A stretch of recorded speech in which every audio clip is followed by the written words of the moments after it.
DCKO is the next event on the horizon from DC Comics, and they're asking us the question, who will be crowned KO, which doesn't stand for knockout, it stands for King Omega. And over the course of 4 issues throughout this event, written by Scott Snyder with Javier Fernandez on the art, we are going to learn who will become King Omega. Now, the brackets for this event were released, leaked, not even sure how if they're officially out or what, but we have them. And so what we're going to do today is we are going to take a look at the entire bracket, both sides, and with your help, we are going to narrow this down to the winner and determine, at least in this community, who the definitive King Omega will be. Now, to have this conversation, we brought along a man who knows a lot about fighting, a man who knows a lot about heroes bumping. We have brought on horror writer extraordinaire, your friend in comics, publisher of Source Point Press, Mr. Dirk Manning. Dirk, how are you? Oh, thank you so much for having me on. Oh, thank you, sir. Thank you. And it's funny, right when you started talking, I was like, I wonder if he's going to tie in the whole like martial arts instructor aspect to this, or if that's going to fly into the right end. But as we talked beforehand, one of my guilty pleasures in life is like tournaments like this, whether it be in movies or shows or even in sports entertainment or sports. So I am one, I love being here anyway. Two, when I saw this was the topic, I didn't think my smile could get any bigger, but it did. I've made notes. I'm not going to show them, but like notes, dude, I'm all in. I'm You ready. prepared. I am. Oh, you're better than I'm Marco ready, and I. man. Yeah, thank you for having me on. I appreciate it. I have so much love for you guys, and I'm just ready to rock and roll today. Awesome. Hell yeah. Of course, we also have Marco. Celsius. Oh, God damn it. Tyler. Hi. Okay. And I'm Sean. Thank you guys for being here. Whether you are live or in the future, we've got an active, raucous chat already. Hopefully, you guys are ready to talk DCKO. So, before we get too deep into the bracket stuff, I want to start the conversation by just explaining what this event is for those of you who are unfamiliar. Now, it ties back into the all-in story that we've been, the DC's been telling ever since the resolution of absolute power, where, the Justice League has reunited, Darkseid has died, and his energy created this whole new universe, the absolute universe, which I know a lot of you guys are reading and loving. I am reading and loving. But the mystery of Darkseid and what the future holds for our heroes is something that is still in play and that the books are still dealing with. In fact, we got a preview of the first few pages of DCKO. Did you guys check that out at all? I did. I was in the back of this week's books. Yeah. Yeah. Yep. Yeah. And right away, like, you see Darkseid, he comes and he kills everybody. Batman, Superman, Wonder Woman, he kills them all. And I looked at that and I'm like, at first I saw Darkseid, I was like, wait a second, this has to be a flash forward, because I don't believe Darkseid will be in this event. And of course, it is a flash forward. It's a week after the events of the book. So the event, the KO event, they're doing this to prevent Darkseid's arrival and them being unprepared. So they have to have this battle to crown King Omega, to empower one of their own to be able to take on Darkseid. That's the point of this event. It is not just a mindless tournament. There is a reason why they're having it, and they have to be as ruthless as possible. Negative energy is what will create a King Omega. So we're not going to see, well, I shouldn't say we're not going to see, but it would be antithetical for somebody to say, you know what, I'm just going to let you win this round, or I'm not going to try to take you out, or I'm going to pull my punches. Those things are not going to help them win the day. That's the framing device. How do you guys, I mean, we've talked about it, but now that we've seen the bracket, now that we've seen the preview pages, do you have any additional thoughts about what we can expect from this event? I'm excited for it. I think seeing the preview pages made me realize, like, oh shit, Javi Fernandez's art looks good. Yeah. Yep. That definitely was like that. That's what jumped out to me. That shot. It was like a double page spread of this quite large dark side, stomping over Metropolis and all that. I'm like, okay, the art is going to be phenomenal for this, so I'm excited. So what is that going to look like when it's just Mortal Kombat style with all my favorite DC characters? And it's not just heroes, it's villains too, which I think is really, really interesting. And I think sticking on the art, like the grit that I feel like we gets across on this, it's dirty, it's dark. Really, really excited to see like punches fully be thrown, especially with the cast that we have here. I said from the start, I'm excited for this kind of thing. This feels like, a Super Smash Brothers tournament. The seating here is going to be a lot of fun. So I'm very excited for this, and I'm curious to see how some of these things shake out. I have my own kind of bracket path in my mind, so we'll see where that nets out. Oh, Yeah. a big surprise! Swamp Thing wins for Marcos. Oh, maybe you'll be surprised. You won't be. I can't wait to get to that discussion. But in the meantime, yeah, I'm gonna triple down on the art style here. Really cool art. I like that it looks gritty. It looks grimy. It looks like it's going to be a cosmic street fight, which is really cool.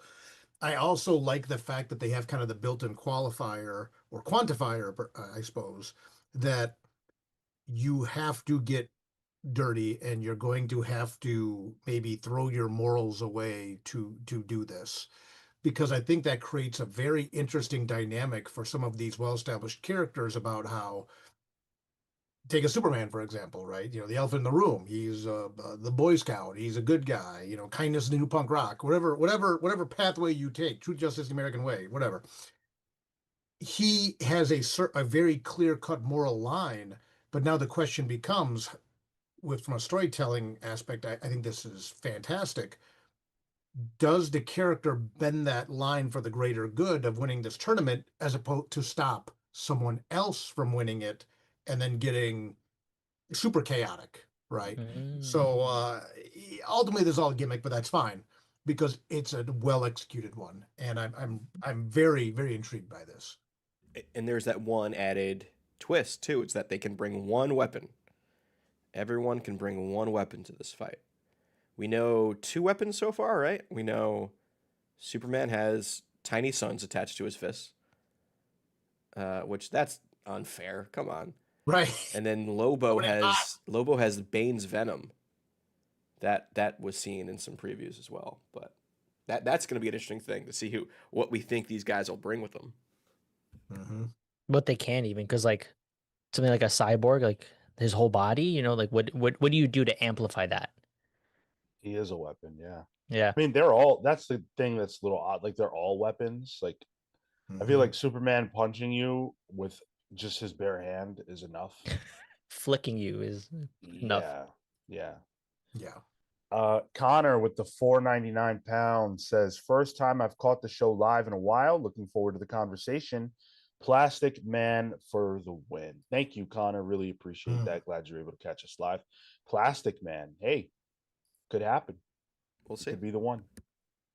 He could be the one. Now, I neglected here to start the goal for the GOAT game. So I'm going to get that going now. You guys know we've been playing this new game for the last month or two. We've never missed a goal, so let's not start today. The goal is up. If we get to 10 super chats at $4.99 or better, we're going to be able to play the GOAT game, and that's always fun. $10 or more makes us spin the wheel that we've been doing a lot around here, and we're going to keep adding to that. Amin Perez coming in with the £10, immediately adding to both goals. I think the real winner of the tournament isn't in the brackets. Jason is going to bring a crowbar for old time's sake. That's funny. So good. That's funny. Wow. Would have been funny if Joker was in this bracket somehow. Oh, I heard rumor. Were you gonna say that? Yeah. Go for it. Go for it. I heard rumor that there might be a swerve in these brackets as well, and that Joker, much like he's done in things like Justice back in the day and stuff like that, while not initially a key character, may wiggle his way in somehow. that'll be cool. Damn, Upsets, right? if Right. he supplants Connor Hawk, don't do that to me. I need my boy in there. I mean, we're getting closer and closer to talking about this. I'm just gonna hold my tongue till it's time. But I don't think that Batman is going to actually be in this tournament. I think he's going to be replaced by the Joker. Yeah, I have because thoughts on that match. We already know that there is a Batman tie-in to this, written by Williamson, in which Batman is going to be facing off against a variety of alternate versions of I think the Robins. So I think Batman is going to be sidelined, and that Joker will take his spot. And then we also know that there's no Titans in this as well because they're doing their own thing. So like in my head, I was like, oh, Dick Grayson would be a great character for this. He's not even involved. Wait, Cyborg's in it. yeah. But I always have forget such that he's a thoughts. Titan anymore. No, because the other Titans are going to be defending Earth, I believe, while everyone else is gone. Okay, cool, very cool. Oh, They got some wildfires to deal with. Yeah. Oh no, in Borneo, yeah. So what we're gonna do is we're gonna turn it over to the bracket, because yes, it's fun to look at, but why would we just look at it when we could fill it out and figure out who's going to win this tournament? We don't need to wait for DC to tell us. We can tell you right now. But the four of us aren't enough to answer this question. So what we need you guys to do is we're going to put up polls throughout this conversation, and communally, we are going to determine the winner of this event. All you have to do is vote in the polls. They're going to be going up here in the chat as we go along. All you have to do is vote. We're going to start with the left side of the bracket, then we'll do the right side of the bracket, and we're going to figure this thing out. Now, just before we get into that, I do want to say a couple of quick things. So first of all, smash the like button if you haven't. Second of all, August was a tremendous month for us. You guys killed it. We asked you for support. We asked you to make it our biggest August ever. You did that. One of our biggest months in history. You did that.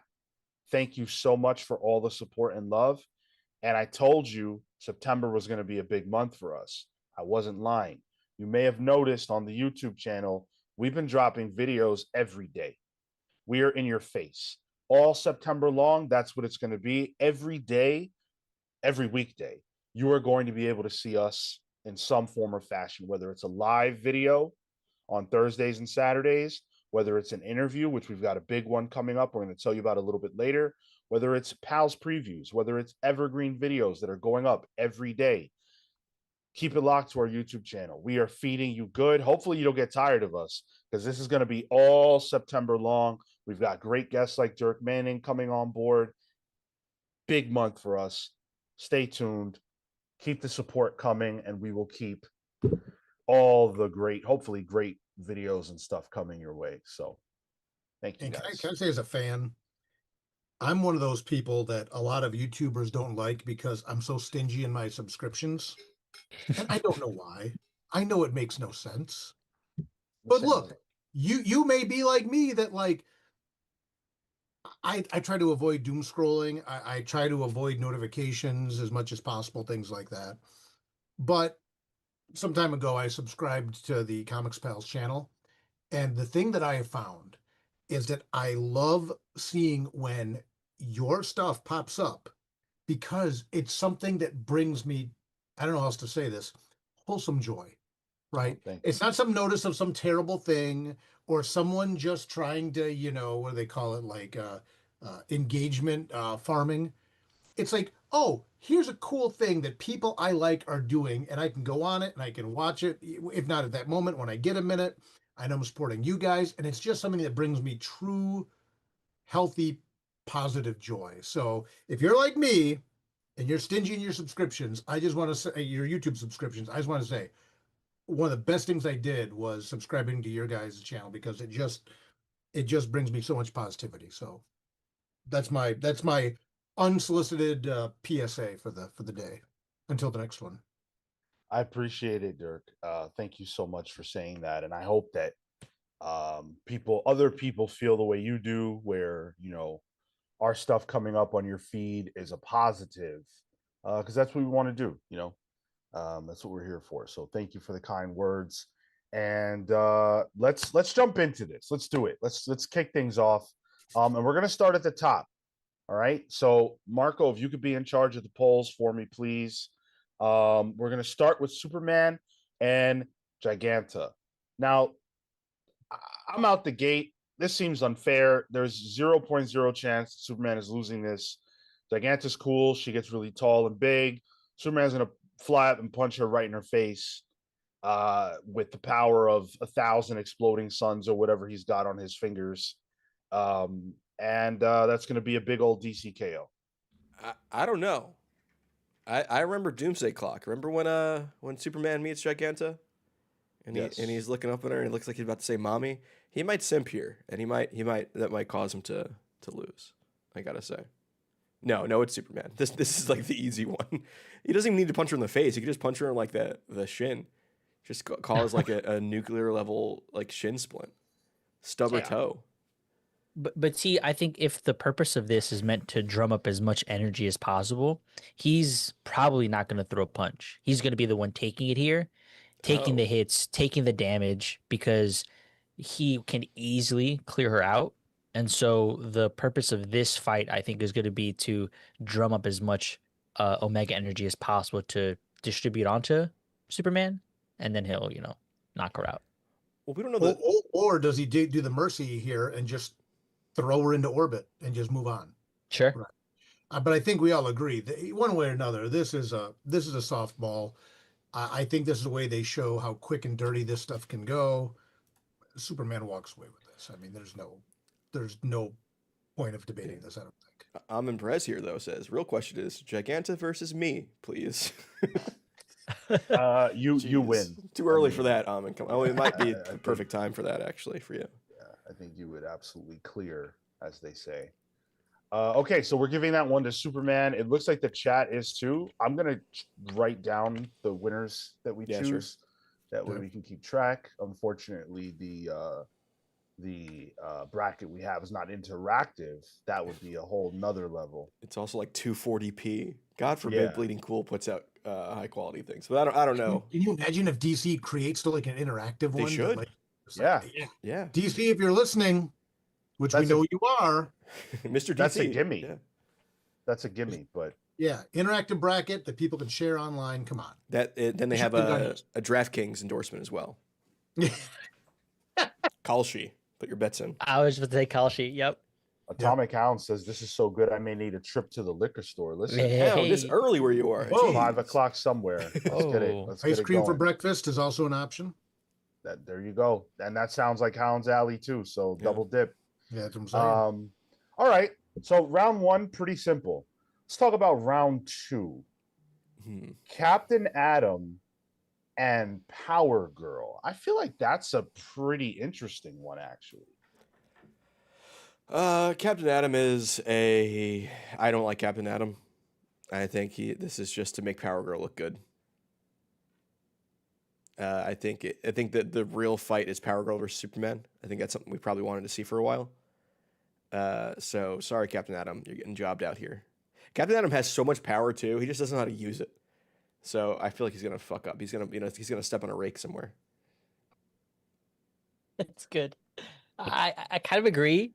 This is one where, another situation of just the super people overpowering everybody else. I think in a similar fashion, they can drum up a lot of energy here, but this isn't a fight as much as it is you're uh, building up to the main course here. Yeah, I mean, really, the fight to see here is Power Girl versus Superman, and by fighting him, Power Girl has the opportunity to absorb enough power to really make the second round in this bracket very interesting. I mean, Power Girl all day. Yeah, I think Captain Atom is interesting, but Power Girl is Power Girl. There's no chance in hell that Captain Atom is getting out of this. I was gonna say alive. They're not dying. Just so you guys know, death is not on the table for this Boo. series, but in a very Super Smash Brothers style way, when you lose, from what Snyder said, I don't know how this is gonna actually look or work, but like you basically get put on the shelf. Like you're just out of it. Yes. Single elimination, no double. Exactly. Yeah. Okay. So Street Fighter style. yeah. Just yeah. you just Until- move on. Until leave you alone. somebody kills someone for plot and they break the rules. What would We'll that see. do? We shall see. The results are in for this one. And you guys agree. Power Girl's gonna win. 62% of you said Power Girl. That is no surprise. So we won't even belabor it. We'll move on to the next round. Guy Gardner and Firestorm. What? That's crazy. This is a more even fight. I'm not sure. I feel like Firestorm is extremely powerful and underrated in his power. I think he smokes Guy. I don't think so. See, here's the thing. Firestorm is very, very powerful, but when you're in a fight, would you bet against Guy Gardner? Right? Yes. Really? Oh. Rocked Okay. by Human Target. Yeah, Side continuity. yeah. No. That was a bubble universe. No, I got Guy Gardner on this. I agree. See, I had the same struggle with the Captain Atom thing about the idea about Firestorm so powerful, can't use it. Guy Gardner comes in, sweeps this one out, and moves to the next round. Bruised up, battered, and bloodied, but Guy Gardner is just dirty enough to take this. Not to mention, let's just get the elephant out of the room. Guy Gardner is featured in the movies right now, too. That is true. He's got heat That is behind true. him. He's the only Green Lantern on this list, too. On the whole. I mean, Star Sapphire's on the other side, but Green Lantern themselves, only one. I have Guy. I don't know. I feel like his weapon, too, would just be actual brass knuckles. That sounds Big right. fist, right? Yeah. Like, it just, he won't even use his ring for some of this. Unless his ring counts as his weapon. I don't know. I just want to see him use a construct of a beer bottle just to break it on someone's head. Firestorm's head could be perfect for that. I think Firestorm's going to be too busy trying to figure out science equations in his head to make different forms of matter that it's going to be too quick and Guy Gardner's going to get him. I wonder if he gets one of the other doctors involved or something. Like that's his weapon is he can like swap out not swap out intelligences necessarily, but he can make reference to I don't know, like a different doctor. What- Ronnie can call out whatever else. In continuity, who's in Firestorm right now? I Oh, that was forget. poorly worded. I'm not sure. But that's the point. We're going to bet on the guy we don't even know who he is. Yeah. Yeah. Because I don't think Professor Stein's with him anymore. I think it's both Firestorms in there at this point. Ronnie and the other one. I forget the other one's name. Jason. Yeah. I think they're in there together. We're spending a lot of time talking about someone we don't even know who they are. Yeah. Guy. Austin Lenny says Guy Gardner is going to make a fire hydrant. Oh, that's I was thinking good. like a fire hose, right? Yeah, something. Where's the audience land? Let's see. 58% Firestorm, 41% Guy. Interesting. So Interesting. that is a Firestorm win. I think that's wrong. Wow. Okay. Listen, the chat is definitive, okay? Firestorm is the winner. I will say, I don't think this is an issue of power scaling.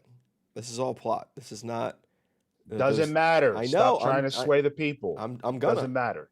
Doesn't Which matter. which audience? That means you're going to have Firestorm and Superman versus Guy, as opposed to you could have had Guy Gardner and Superman. Oh, that's a good point. I'm just saying. But anyway, the chat rules. Chat rules. I man. think both ways could be fun. There's gonna be a lot of fun battles here. Chop Harder Alchemist with the 4.99 says, "Cheers to a huge August. Thank you for bracket pals. I'm voting for Lobo to win it all." We'll Interesting. get there. Okay. I could think of like the Superman Guy fight, and That's they what I had. they redo the JLI thing instead of Superman punching Guy with his sun fists, and it's a one and done. That's exactly what I had, Tyler. Exactly what I had. But Yeah, onward. all right, that's fine. Yeah, this is what. Next up is Jay Garrick, Yeah. Flash, and Cheetah. Oof. Wow. What a weird one. That's a doozy. I mean, Cheetah, like, if we're talking power scaling, she is super fast. I think she is like almost as fast as a Flash. Come in on. some- dude. Whoa. Come on, Almost, stop it, almost. stop it. No, there have been stories where she's Stop had it. like Tyler, she's please. been gifted by the gods. Tyler. You know the first rule of digging holes, right? If you're standing at the bottom of a hole, quit digging. I'm just saying. I think we need. I think I'm gonna go cheat on this. Wow. Easy, Jay. I mean, Yeah. throw a tornado of fists. Goodbye. I'm Yeah. torn now if I stick with my original picks, which would have put Guy versus Jay in a fight, right? I think that's where the money would have been. And I still think that's where the money is. But if we're pushing through Firestorm, at least for this moment, I mean, I had this going down to a Jay and Guy fight, but I'm gonna change sides on this one, and I'm gonna say Cheetah just because. But Cheetah. Yeah. You know how she's gonna win? By cheating. She's a cheetah. Oh Boo. my God. No. high five. I like All that. right. I'll take it. I'll take it. I don't even know what to say. He took shot off his game. Oh. There's an official DC image that shows that Cheetah has been faster than Kid Flash. So Oh my God. I'm just saying it's a possibility. No, I gave you Cheetah. I'm with you, but we're Stop digging that you hole, have right? leopard skin behind you. There's a lot going on here, but Oh yeah, well it's not quite Cheetah. yeah, close enough. We'll take it.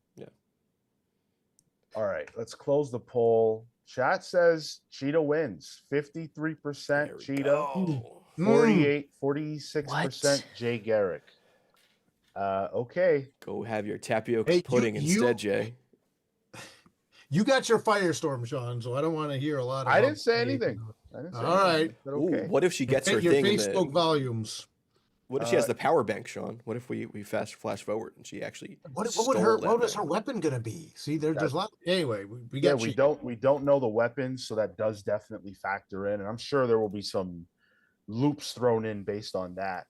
Which is kind of fun. Jay Garrett's gonna bring what, a slingshot? Hey, children. Kenneth Williams with the 4.99 says, "Do y'all remember the poster where Cheetah was top 6 fastest?" Yeah. I remember every Flash comic I read where no one is as fast as the Flash. That's what I remember. Oh, look at that Um, next bracket. Man, Jay isn't even on this top 6. Izzy's issues with the 5 spot. I left for a month and you got Kirkman, Tilly, and Bendis on the show. I'm never taking a break again. Damn. So hyped for this bracket episode. Well, Izzy, that should teach you a lesson. You never know what you're going to miss around here. Someone said recently, I forget who it was, but it was definitely one of our regulars said that being around here, it feels like there's always something going on, like you're always a part of something. And that's definitely real. Every month we're not phoning it in. We're giving you something different all the time. So big guests, big topics, big stuff. Let's keep it going. Now we have Aquaman and King Shark, which actually seems like a more straightforward like this feels like something that could actually happen in the Yeah. books. Mhm. I mean, I got Aquaman. I actually think Aquaman is a front runner to win the whole thing. Oh, interesting. Oh, Yeah, Yeah. Aquaman is pretty straightforward in this one. It's gonna be a cool fight. It's gonna be drawn pretty nice. I give it 1 page. But yeah, I think they actually just teamed up too recently in a book because King Shark's now in his gray area phase because he's so popular. Right. yeah, easy Aquaman. But this is one of those things where I feel like the art's gonna shine. Mm. Bloodbath. Oh yeah, good point. Very yeah. excited for that. Yeah, this is going to be gnarly. I mean, we can see a lot of stuff Yeah. going on here. Again, I was kind of looking at this through like a storytelling perspective, but even that aside, I think this is going to be a nasty, gnarly one. But looking ahead to who I pick for the next round, I picked Aquaman, and Mm. because of foreshadowing about what we Okay. could have if the chat goes with what we're all voting on here. I think Aquaman, the whole Aquaman book right now, is setting up a version of Aquaman that is extremely powerful. Yeah. And I think that all of that has maybe not everything to do with this event, but I do think because of that, I feel like he's going to go pretty far here. So I'm probably voting Aquaman in every fight, but let's see what the chat has to say. He's gotten some upgrades too in that book in terms of like his gear. You Which, rule 75% of the earth, Yeah. Oh, Yeah. yeah. right? Come King on, of the oceans. right? 72% Aquaman. You guys giving King Shark Yeah. no shot. Damn. So I like to know Cleaned who up. is giving him a shot. yeah, that's a good question. Who thinks King Shark is going to come out the winner here? You guys are nuts. Well, Well, Style there- So Serious does say King Shark is the people's champion. Yeah, we could have had the King Shark Lobo finals, but it's gone now. Yeah, well, listen, we can't have it. We can't have it all. Uh, Can't have it all. oh, Next we have Connor Hawk versus Hawkman. Hawkman versus Connor Hawk. Huh. Hawkman. Yes. I had Hawkman on this because I loved the idea of a Hawkman. Or now you got me doing it. Sorry, a Hawkman Aquaman fight. Sure. I like that a lot. Yeah. I saw that. I was like, oh You want to talk savagery. yes, which we get to next round. But so Hawkman. I think Hawkman is in the contention to be one of the front runners for this, if I'm being honest. I agree. Mm. You know why? This is written by Snyder. You know what Snyder loves? Nth metal. Sure. So Hawkman's mace in this is going to be important, I think. Yep. Big time. Yeah. That the nth metal has been in all of Snyder's death metal stuff. Snyder loves some metal. So I can see Hawkman going pretty far here, honestly. I think Hawkman is my Aquaman in your eyes, Sean.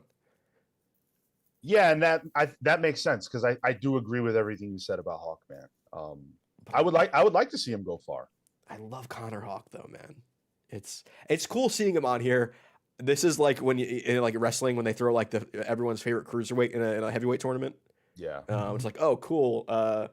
Pac is in this tournament. He'll maybe win a match, but he ain't going all the way. He's a fan favorite. Yeah, for sure.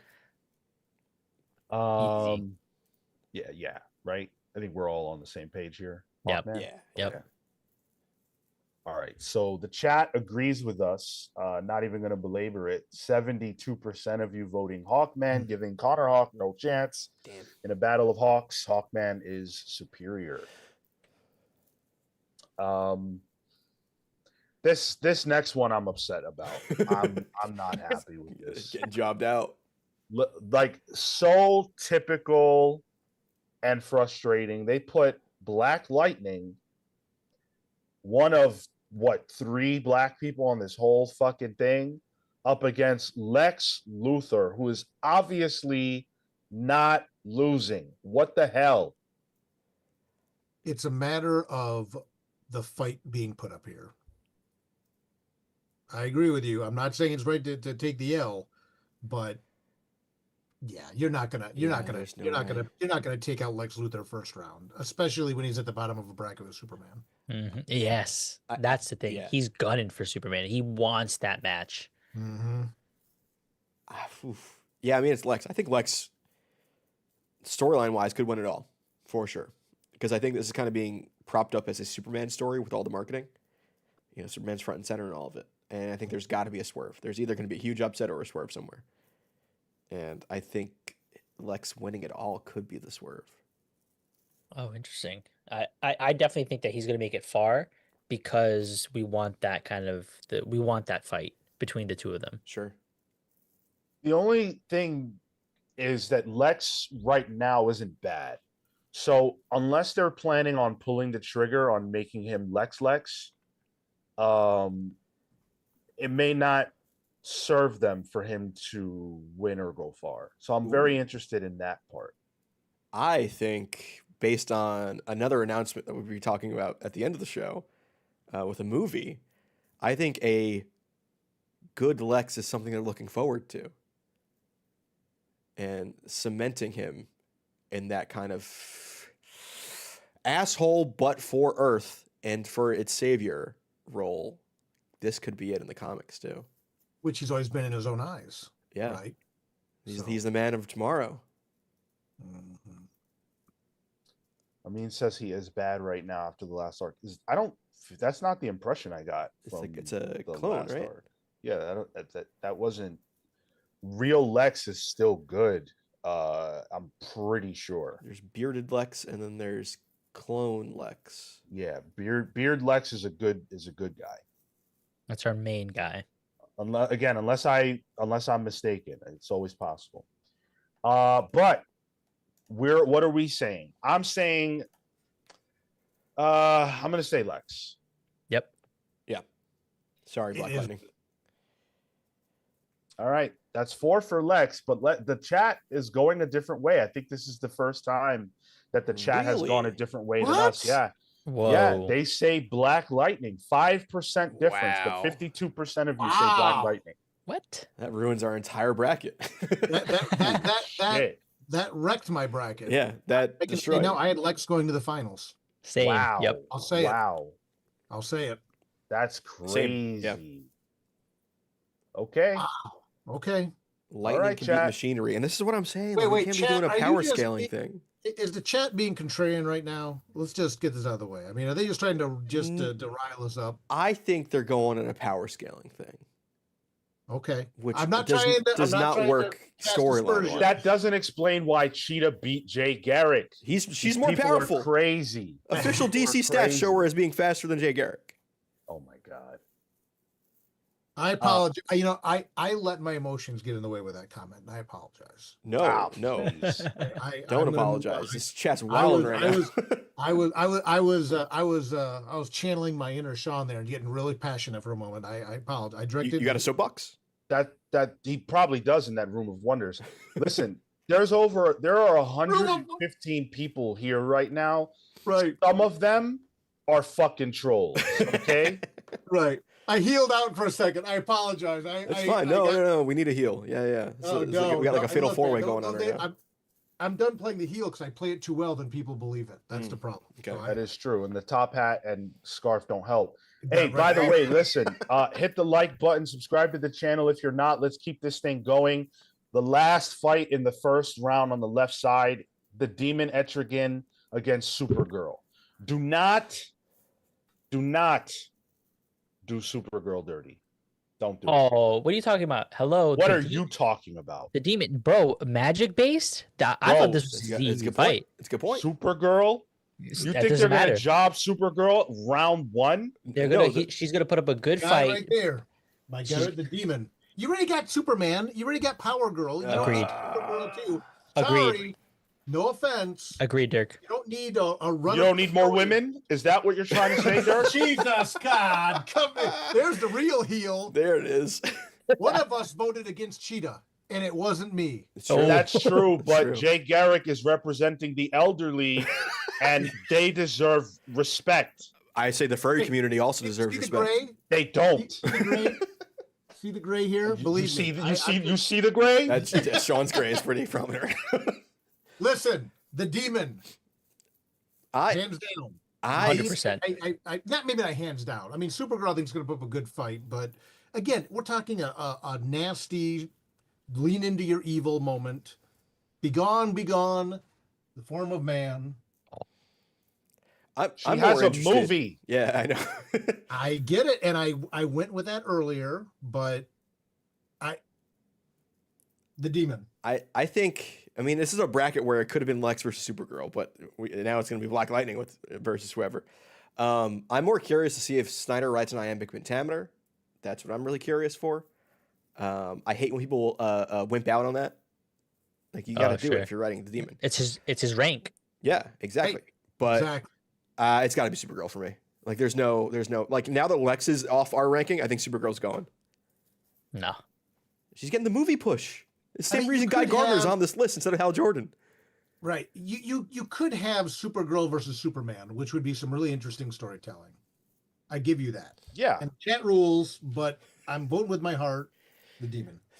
We got a super chat here from Jay Sage for $4.99 a pound. Catwoman beat Barry. Cheetah beating Jay isn't even wild. She's powered by God. I like how we're still stuck on this goddamn Cheetah versus Jay. If character. you think Catwoman beating Barry makes sense, you need your head examined. That is canon. fucking dumb. That's canon. dumb. There are a lot of things that are canon that are dumb. She could beat me. Oh, I love we can geek out this hard on a Saturday morning. This makes my heart full. Thank you. And we never have power scale based conversations on this channel. Right, I know. And this is why, yeah. Right. Hope Allison says initially this was interesting. Then Dirk started throwing down and it became exciting. Oh, I like Atomicoun's comment here. The winner is clear. Etrigan holds victory dear. there it Well, is. You know what? On that note, we'll end the poll and show you guys that the chat is actually psychotic. Wait, no, it ended in The last in a vote. draw. No, when I What? ended it, the demon was winning. When I clicked, I saw it. Nope. It was at 51%. I saw it. Oh, so what do we do? Do we We have to break it. We're split. We're split, and chat is Wow. split Are because we Mark. split? I said Supergirl. Tyler said Supergirl. Demon. You guys Demon. said demon. What do we do? We flip a coin? What do we do? I think we have to flip a coin. Oh my Wait, god! Here, hold on. I got a coin right here. Believe I it or have not. I have a coin as well. I got. Sean's always got coin Your and die coin's probably around. cool. I've always got things. All Okay, right. so So All tails right. for Supergirl, heads for Etrigan. Let's do that. all right, fair enough. Wait. All right, hold on a second. Let me get this shit Yo, right. Sean Okay, got here that we go. RGB going right now. All right, look at that Here we go. keyboard, dude. It is tails. Supergirl wins. What was tails? Wait, Okay. did we say? Yeah, I called Supergirl tails. I was gonna Demon comment. head. There wasn't much spinning on that flip. but- It's a weighted coin. He's two-facing it. yeah. You Kinda two just faces. fell. I used to have one. So that's a win for Supergirl. Yep. Wow. Oh, Wow. what's- All right. Weeked it through. What? She eked it out. Comics are dope. I took saying, notes, people. I took notes, and they're just wasted. It's fucked. Comics are dope says, okay, I'll This is break the why- tie. Sean loses. Wow. This Thank is why I you don't very do- much, BJ. This is why I don't do sports ball. Right? Yeah. Can't me have it. neither. This is I can't handle this. 3 super people on the West Coast? Nah, bro. Can't do it. No, this is hurtful.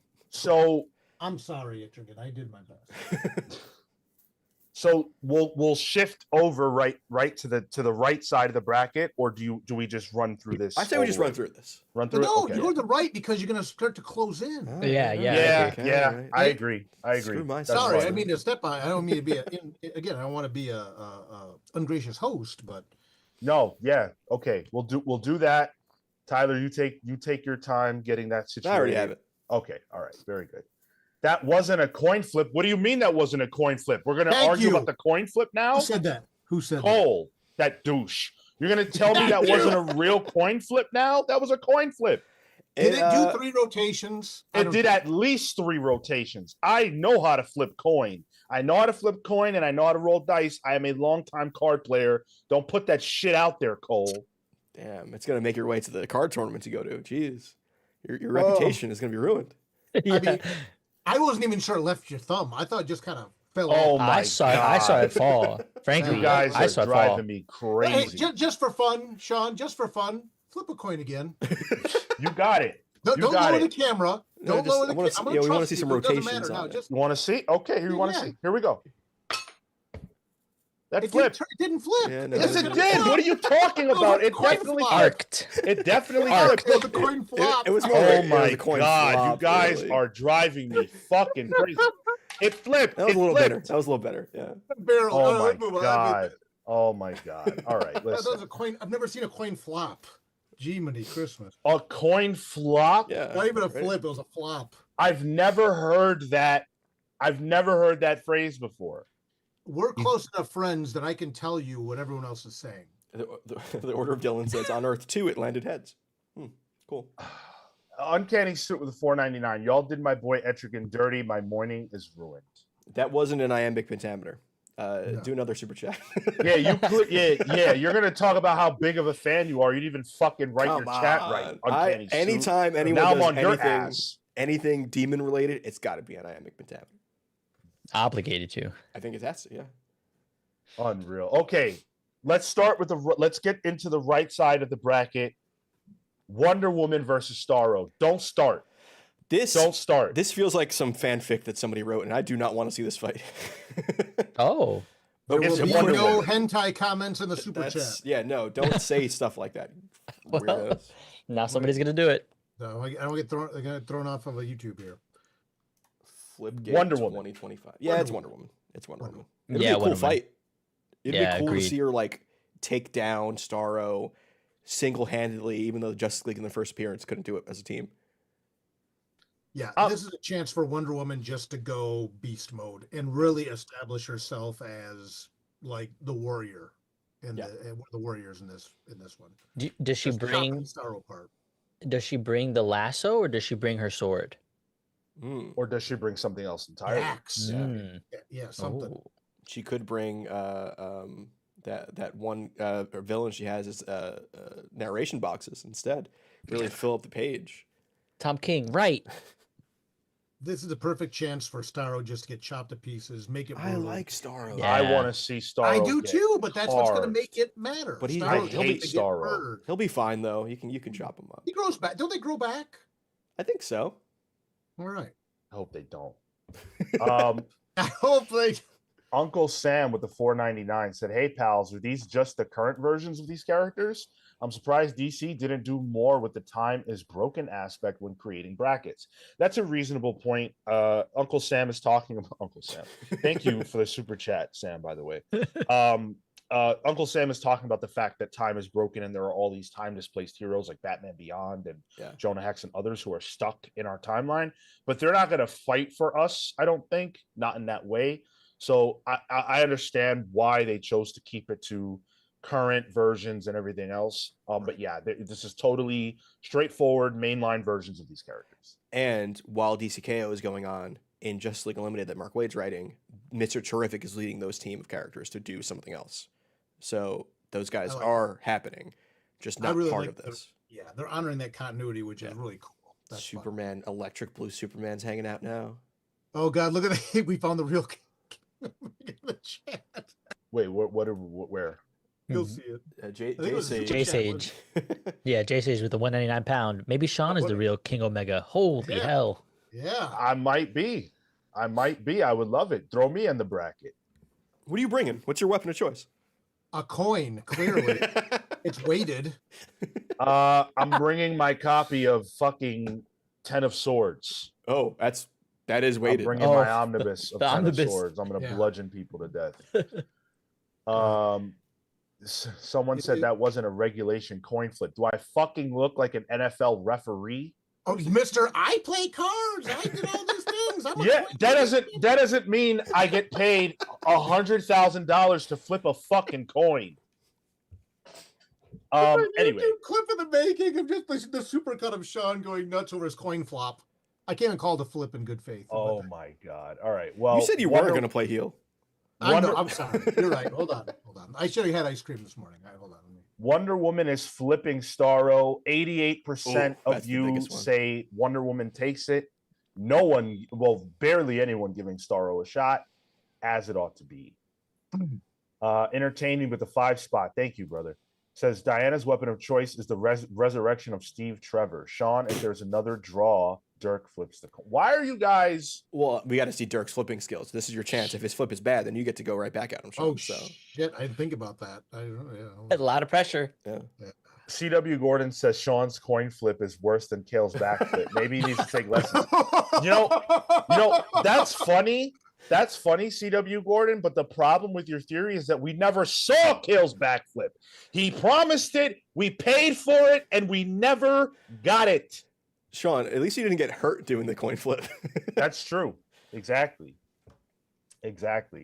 All right. Next round, we've got Lobo. Oh boy.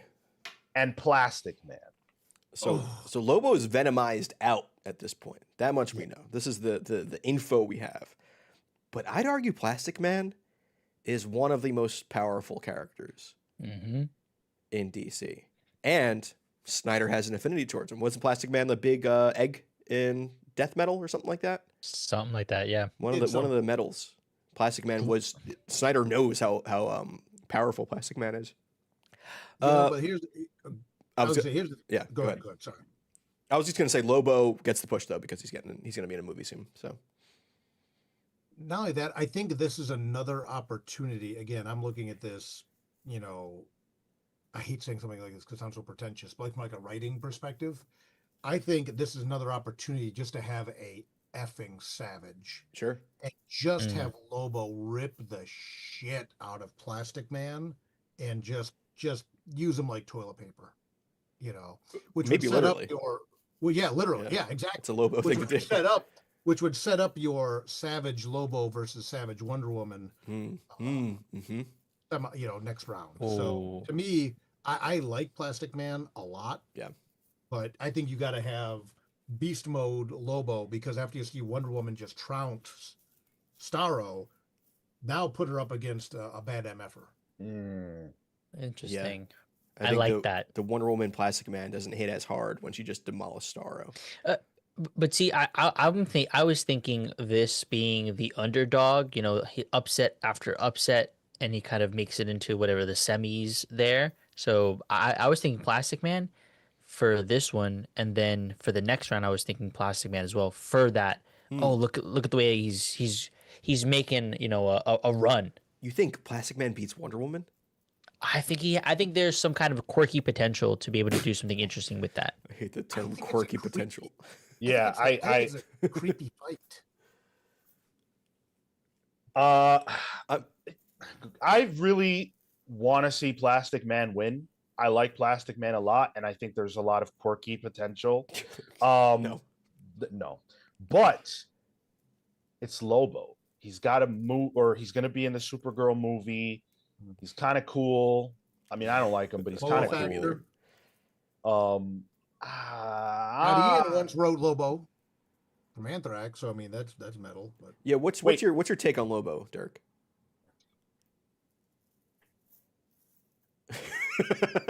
The most pregnant of pauses. I like Scott Ian wrote him. That's pretty cool.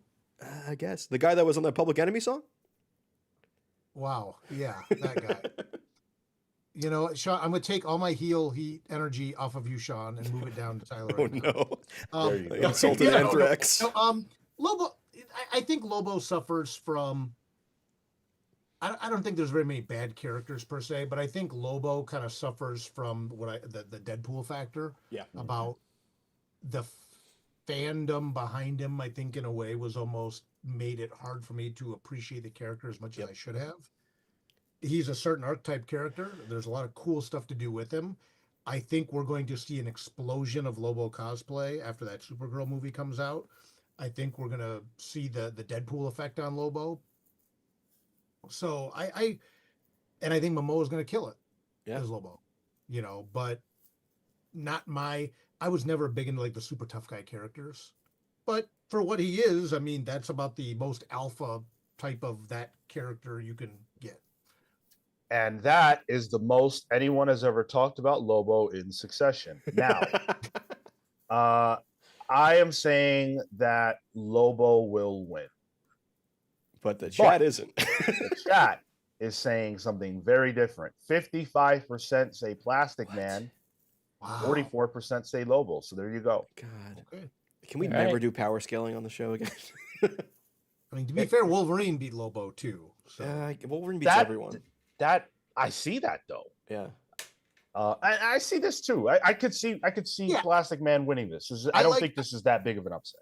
I like it, and I do see again. I think there's a real creepiness factor to Plastic Man versus Wonder Woman, which Mhm. if you wanted to go dark, I don't like it. Plastic Man. I don't know. That just something about that fight, which I know we'll get to later, just really gives me like the hibbly gibblies. So Somebody said, I forget where it is. Plastic Man can win if he locks in. That's his issue. He never locks in. right. That's his character flaw. Well, and we'll get to that, I think, next round when Yeah. you're looking at Wonder Woman, who's always locked in. True. Yep. Entertain me here with the $5. Says Plastic Man's weapon of choice is cash to pay Lobo off. But who are we kidding? Lobo definitely winning to get his ass kicked by Wonder Woman. Well, apparently not. Yeah, there you go. Not in these here brackets. Chili Chimp says, I came to their YouTube channel for their calm rationale on comics, and this is my first live, and their intense shouting and throwing down. Yes, you know what? Our live shows are not the same as our videos. And thank you for coming. I hope you can appreciate the dichotomy of the comics, pals. The range. Now, the Yeah. range. There you The go. pathos, the passion, Mhm. the passion.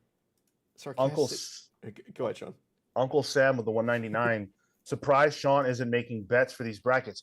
You know, Uncle Sam, listen, you guys have this assumption that I just love betting. I don't bet. I'm not on DraftKings. I'm not on Sportsbook. I don't do any of that. I only bet with listeners when I'm very confident I will win. It just so happens that I am 1-1 in my betting. Only 1-1. I haven't lost the Blade bet. That's still in play. Yeah, no DraftKings here. No. Okay. Responsibly when you do bet. Exactly. And I always bet responsibly. Now, this next one is one for Marco's heart. Swamp Thing versus Vixen. Two different people empowered by two different earthly elements. Am I crazy? This is a Swamp Thing win, right? Do we know which Swamp Easily. Thing, though? Doesn't matter, dude. They clean up. I think if it's Levi, he's a little inexperienced.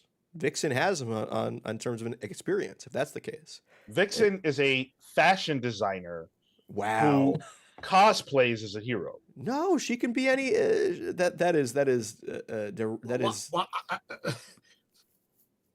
demeaning to Vixen as a character. I don't care. You are in your heel era, right? You're taking all the heel heat. Listen, I come on here to speak the truth. There's no fucking way that Swamp Thing loses to Vixen. No, I Easy. agree. I'm all about Swamp Thing. All right, I'll give it a Swamp Thing. I mean, Like- here's the thing. The scheme of things, the grand scale of the universe, will you bet on animals or plants? Oh, plants all the way. There it is. It's been here longer. Yep.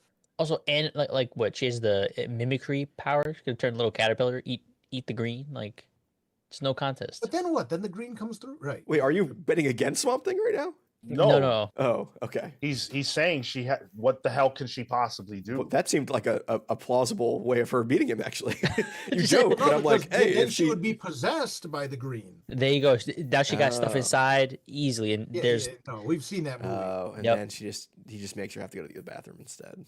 yeah, Yeah. bad burrito. So we're all in agreement. Yeah, I guess Yep. Swamp Thing wins. Yep. All right, very good. Atomic Hound with the 999. Pal, September is off to a bombastic start. Spin the wheel and get a drink of water. By the way, Scott is again doing a great job selling this event. Thank you, Atomic Hound, so much. Really appreciate your support as ever. We will spin the wheel here in just a moment. And I agree, Scott is always on point. I wish he would come around here to sell the event, but I do agree with you. Tyler, why don't we get a wheel spin in? Yeah. Hopefully, we can get some water. All right, what do we got here? Alrighty. Spin. Oh, so close to water. Oh, you were talking about this on Pal School. Sean, you want to highlight a book? Oh, cool. Well, I won't do it. We'll leave it to the chat. So we'll put up a poll if we can. Chat, who do you want to highlight a book? Dirk, are you cool being in on this? Basically, Absolutely. okay, cool. So if you win, I have been drinking water though. I apologize. well, Against that's the wheel? No, we either we dehydrate or hydrate, one or the other. I forgot. I apologize. It's fine. I'm drinking coffee. It's fine. There's water in here. This is lemonade technically, but yeah, no, I'm good. So we'll get the polls up. So just make sure you guys cast your vote. Which one of us do you want to hear talk about a book that we read recently that we've been enjoying, things like that. Meanwhile, Chili Chimp says he will change his mind if they cast Halle Berry or even Halle Bailey as Vixen. I'm sure you would, Sean.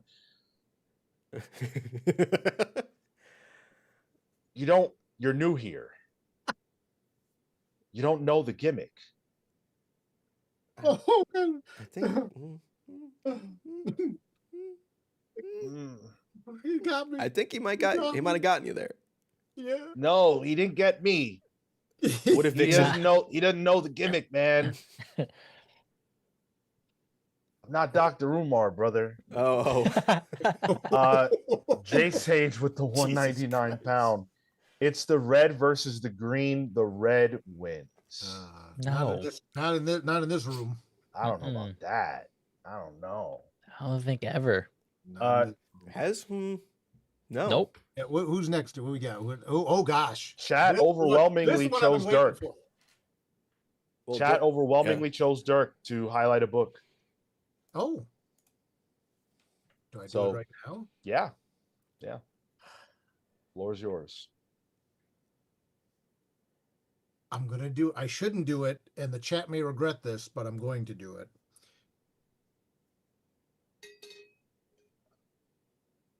Homestead by Dirk Manning with Les Garner. This book was just nominated in the Ringo Awards for Best Original Graphic Novel of the Year. Congrats. Thank you. This is a Native American werewolf Western. Really, really excited this book got nominated. Of course, now it's in the Ringo Awards. It's in the hands of Comic Pros and things like that for the final vote. I'm excited this book is interesting for a couple of reasons, not the least of which being you don't see horror represented very often in awards, quite frankly. So I hate to be a shill about it, but for the sake of the team, and also I guess this would be kind of an exclusive announcement, sort of. I've been talking about it privately, but this book will be available through. Oh, look at that! Right on. If you're interested in this book, you can get it now on Amazon and things like that. However, I'm very excited to announce, as publisher of Source Point Press, that our books are going to be available in Lunar before the end of the year. Oh, and beautiful! Will be one of the earlier ones. Beautiful. So I'm super excited that we partnered with Prana Direct Market Solutions. SourcePoint, as part of our full relaunch, will be available in comic shops soon. You can support comic shops, get this when it goes in, and that is my plug. I'm trying to think of something else I've read that is not my own. Dr. Worthless, the new Eric Powell one about the history of it's like a biography of Dr. Wortham. I don't care what you think you know about that guy. My opinion might be my final pick for book of the year. Wow. Is Dr. Worthless. Wow. Eric Powell and Harold I always mess up his last name. But Schechter looks like, yeah. Yeah. I heard good things about that. They did have you seen what Eddie Gein done? Yep. Did you hear Oh, that Eddie- Marco read that one, yeah. Yeah, again, might have been the book of the year that year. And yeah, Dr. Worthless with Harry Schechter and Eric Powell. Amazing. A lot of people know Dr. Wortham as the guy that instituted the Comics Authority Code and almost destroyed the comic industry. There is so much more to this guy. And Eric Powell, I think, is one of the best living creators in comics right now, bar none. The book is incredible. It is a graphic novel. Highest recommendation. Awesome. Pete Collins said, I'd like to offer an unsolicited book highlight, Dirk's Hope. Really enjoy that. Oh, Hope is awesome. I love thank Hope. you so much. I appreciate that. Yeah, the first 2 volumes are out. Volume 3 is in process right now. Ted H with the 10 spot. Thank you, Ted. Wondering what the DCKO moment 37 will be like. I love that. That's a reference to Evo. Yeah. Evo moment 37 is one of the most infamous moments in video game history. I think that's a good question. Whoever beats Superman has that moment, I think. I hope there is some kind of moment or visual that really like stands out in this event that we can remember beyond whether or not the event is good, just like a particular moment in time. Yeah. I think that's the challenge of something like this is, do you make it this throwaway thing, or this has the chance to be an evergreen graphic novel down the road? Yeah. Because you're not killing anybody. It's just, this could be like a Justice or like a Marvels if they do it right. It's possible. I think this would be one of those books that you get all the big players involved, right? And Vixen. And you have this big battle. And no, but in all seriousness, I think they have the potential here to make this really an evergreen book in the DC catalog moving forward. So I agree. We'll see where this goes. Let's get through a couple more super chats and then we're gonna get back into the bracket. Jay Sage with the 499. Sean versus Dr. Umar is the real battle. I got Sean by an avalanche, though. Dr. Umar might overpower him with the ancestors' help. Look, man, you don't want to talk about the ancestors within the context of this. I don't think the ancestors are going to help Mr. Umar. He's old and slow. Ooh, wow. I've got vitality on my side. Where's my Undertaker gong button? Right. I'll bury him with the ancestors. DG Swamp with the 10 spot. Thank you so much, DG. And I haven't even seen your name before. So dropping 10 on us right out the gate. Really appreciate that. Got to go on airplane mode, hoping for a Star Sapphire push. Thanks, pals. Thank you. All right, let's get back into it. We just resolved Swamp Thing Vixen. Swamp Thing cleared. Cyborg Batwoman. Ooh. Now, this is brutal because I love both of these people. Yep. Ah, man, I don't even want to vote in this one. Who do you pick? I want Batwoman to win, I think. Is that your pick? My heart says Batwoman, but my brain says Cyborg. I'm sorry. Like, it's just... exactly. Yeah. I'm with you, Tyler. I mean, my heart, I would love to see Batwoman go up against Swamp Thing, but this is Cyborg. This is Cyborg's time. They couldn't drop Batwoman down to the next set of brackets where it's all Bat family members. Like, I'll go Cyborg. We have half of the other brackets Kryptonians. Yeah, but no, this is Cyborg.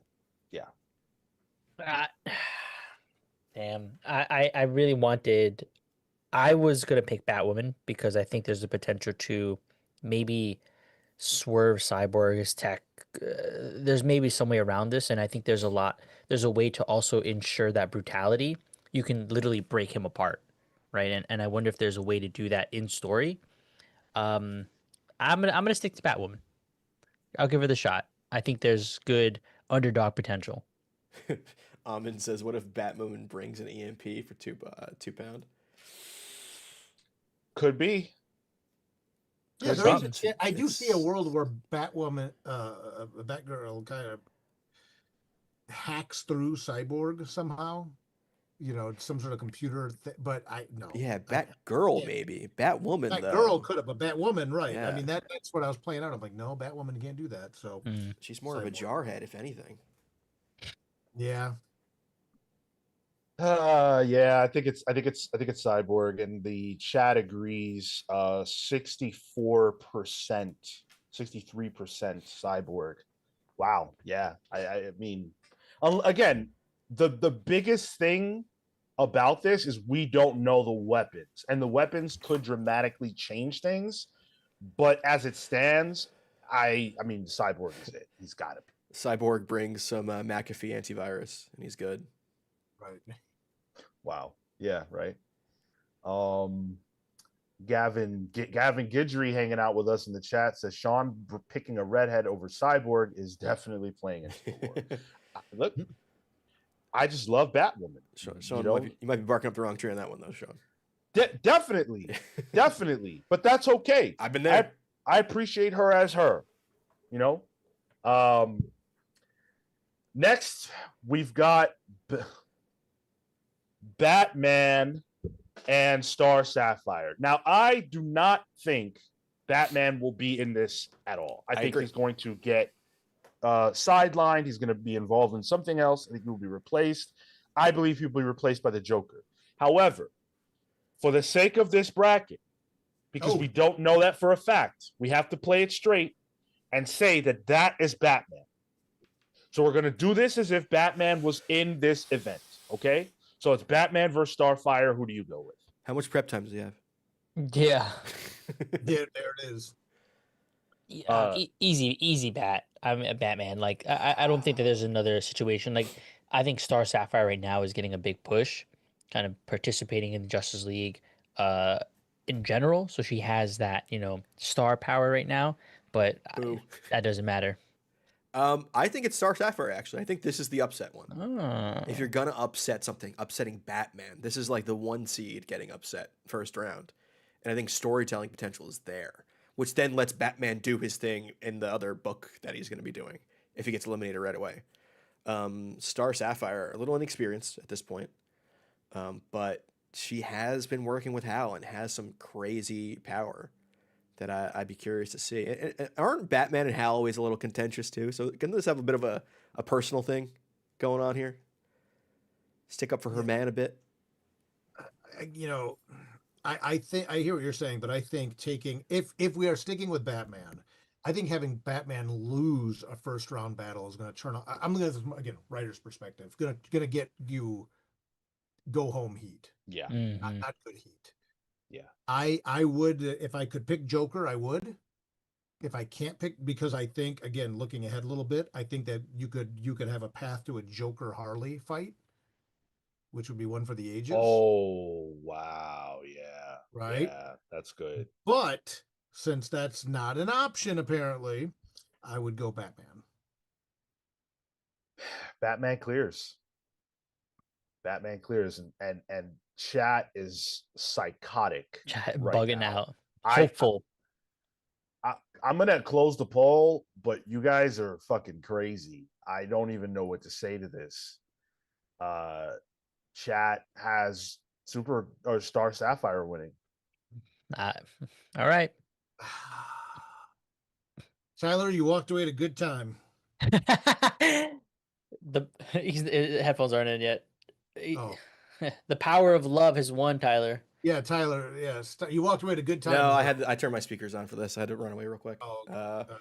Did they choose right? Yeah, they did. Cool. They chose Star Sapphire. Good choice, guys. Power of love. Hey, Compassion wins above all. This place is crazy. Wilden. Yes. Style So Serious says Batman wish a Star Sapphire would. There's a lot of thirst in the chat right now. That's all I'm going to say. A lot of thirst. Maybe everyone needs to hydrate for a minute before we keep going. I do think it's a little unfair that everyone gets to bring a weapon, and we get to assume that the lanterns already have their weapon built in. Not necessarily. I mean, Superman, Superman he doesn't have weapons. He is a weapon. Like in the case of Batman, is the utility belt like a part of him, or does he get to bring an additional thing? Like, how does it work? We know he has the bat left, right? That's what he's been dealing with in DCKO. The sword thing that he has that they had for that other side story he's doing. He's got literally a bat left from Star Trek. But I don't know if that's what he brings to this fight. Even if he is in this fight. It doesn't matter because Star Sapphire just walked through. And that's true, though. I would consider the utility belt too many objects. That's more than one object. That's a whole thing. Whatever you pack in it, right? Like, and everyone's bringing a backpack.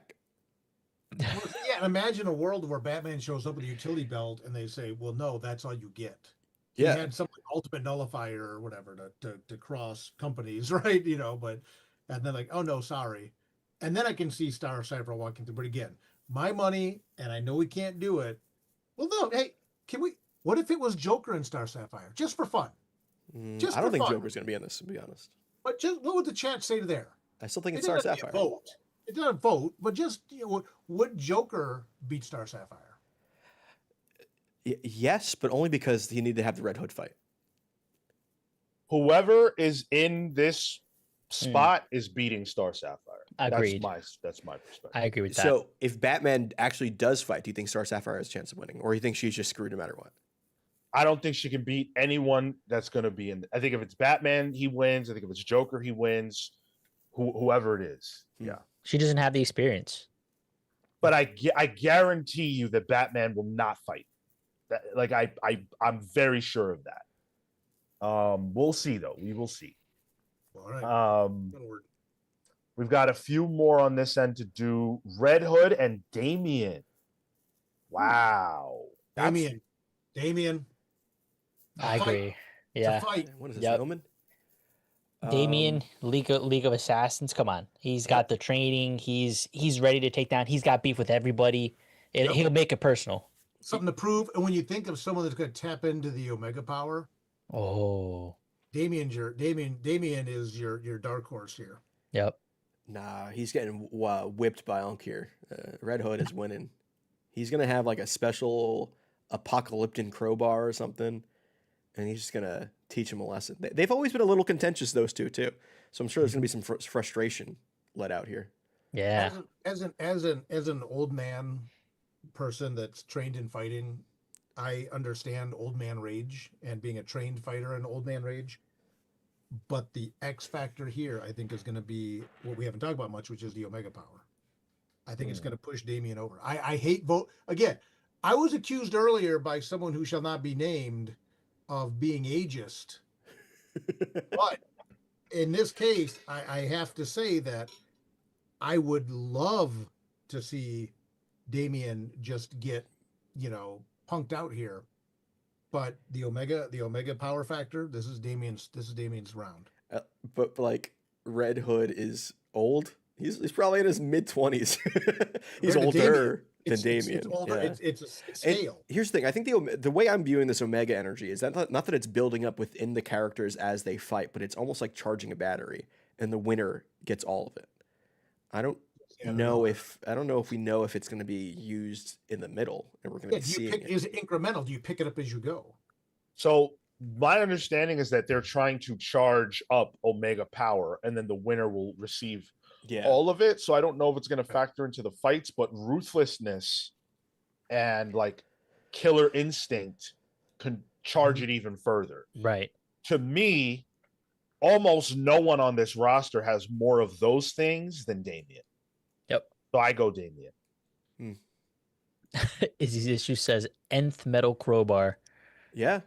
He should have that. He should have that. Honestly, if it's imagine Damian Hawkman final. If it's Batman who stays, then it's Damian winning. If it gets swapped out with Joker, it's Red Hood winning. I think whoever wins this is dependent on who's actually in that Batman bracket. Or do you have Joker versus Damian and Joker potentially bouncing another Robin to get to Harley? If Joker were in it, I would say Joker would come out of this side of the bracket, actually. I think he would win the whole right side. Over Wonder Woman? Yes. I gave myself away. You finally got me, but okay. Not because I think that makes sense from a like power scale standpoint, but purely for story. All right, let me posit something. I don't think it's going to be Joker, but I don't think it's not going to be Joker. I think it might be a Batman who laughs that takes over. That is it's Snyder. That is awful. Nah, it's Snyder. That's a stretch. We haven't seen him in a while. I think that would be, but you can't put him in to lose. Unless that answers the question. Yeah. Put in the Batman who laughs to lose. Maybe the Batwoman who laughs can finally get a chance to shine here. So Damian was chosen. 53% of you chose Damian. Okay. Avoided the coin flip. I was getting nervous. Close call. Oh God, you're up. You're up. I you notice I know I'm up. I said flip, not flop. Mans is ready. He's ready. Zatanna and Barda. This one is for me. Rough. I think we all win. Especially the one that gets thrown in the middle. Oh, Hopefully me. I could use it. Barda. I mean, I'm going to choose Big Barda. She's big, she's Barda. yes. That's it. It's There's in the a Mr. name. Miracle movie Yeah. or show coming out. Yeah. Yeah. Do Well, they not call her Big Barda anymore? She's just listed as Barda here. She's just going by. She's not. No, I don't know. I actually have. Oof. Yeah, I have Barda too. About to say, Yeah. No, I almost switched, but no, it's Barda. yeah, easily. I don't think she's easily. stomping her out. I love my magical characters, but again, you got the TV show coming out and stuff like that, and you need a bruiser. I'm not crazy about 2 bruiser women moving through with Wonder Woman and Barda, but the idea, the tease at least, Oh yeah. of a Wonder Woman Barda fight puts Barda through. Yeah. Yeah. That'd be fun. Be real fun. That's what I need to see. Yeah, look at that, Sean. Sean just perked right up on that one. You're welcome. all the grief I've been giving you, you're welcome. That's true, and she's from Apocalypse, so there's some actual, the whole Omega energy stuff like this. It is important to have a new god here. Yeah. But again, when you look at the way the poll is going, it's just like, what the hell is happening here? People saying Zatanna can look. Kurt Wildshit said Zatanna can literally do anything if she can put it, and she can't talk with a broken jaw. Yeah, it's true. Florida, that big club, right. boom. I think Zatanna tries to pull something. I think this is one of your quick KO fights. No pun intended. It's just, I agree. Zatanna is a beast, and if she could pull it off, but if she gets nullified quick, and who better to nullify her quick than Big Barda? Yeah, just punch her before she gets a word out. That's what I mean, right? Just bam. Marco, where'd you go with that? I went with Barda. Okay, so we're all on the same page. Yeah. So, chat, you're wrong again. What is happening? You're wrong again. 54% of you people Use. voted for Zatanna. Nah, dude. For the record, I didn't want to see Zatanna with a broken jaw or anything like that, but I'm just saying, No, that's how you beat her if you're Barda. that's how you do it. Yeah. Okay. She gets concussed and starts speaking in forward instead of backwards. The spells start coming out backwards. Yeah, she just doesn't know what to do. Right. Wow. Man. That's gonna make this me. next one interesting. Yes. Entertain me with the 2 spot. Z reps the fishnets with Dinah not in. Yeah, where's Dinah in this? She's prime for a Again. tournament. Chat, drink something. You're too thirsty. You're too. You're too thirsty. That's our chat though. I know. I get it. I'm We've a garnered fan, that but one. man. Man Meet Singh Gurmeet Singh says she can write her spell. I don't know if that count. Can she write spells? Even if she can, you're gonna sit there and write a fucking spell backwards while Barda's on your ass, right? Yeah, like my weapon's a pencil. Yeah, a pencil and a sheet of paper. Like, ooh, no. What if it's the pencil from the books of magic though that she takes? Ooh, Nah. As a writer, I even think that's weak. So That's it. Yeah. like, the chat has spoken. Well, the last one on this side of the bracket. Oh, before we move on. Oh no, I read that. The last one on this side of the bracket is Harley Quinn and Metamorpho. I think it's Harley. Yeah. I think Metamorpho is great, but I think this is one where the fight is Harley versus one of the other women characters before that. Mm-hmm. Yeah. I think it's going to be a wacky looking fight. We could have had Harley Barda. Sure. Give me that. Yeah, but no, this is Harley. It doesn't make it's comic book logic, but Harley's going to somehow outsmart Metamorpho, hit him with a big mallet, and Harley goes on. I wouldn't be surprised if like Metamorpho starts doing some kind of like chemistry stuff and talking about chemistry, and then Harley knows a little more chemistry than him. because she's a doctor, and she probably Right. maybe actually outsmarts Oh. him in this as a bit of a changes swerve. changes his substance. Yeah, It she's turns like, into well, you didn't know about this part of chemistry. Yeah. I can see her water being like, or her weapon being like a water balloon, and Yeah. somehow sabotaging Metamorpho. Yeah. C.W. Gordon says, I feel like I could outthink Metamorpho, to be frank. I don't disagree, but chat, I mean, look, you guys are nuts. Like Man. okay, listen. I understand that from a power scaling standpoint, and this is why we do not have these kinds of conversations on this channel with regularity. I understand that Metamorpho would win, but this is not about that. No, it's Metamorpho's getting smoked. Harley Quinn is going to have an nth metal mallet, and she is going to beat the fucking piss out of Metamorpho. Maybe literally. Yeah. Whatever that. Turn the tin foil and just pound him flat. Yeah. Yeah, I always view this as narrative, not power based. Right. And I think And that's where the chat is, or at least that's what it seems like it's going to. Or is this a backlash from the Thirst comments? Look, chat, this is all gamesmanship. I don't think it's backlash. I don't think it's backlash. Center yourselves. We're Composure.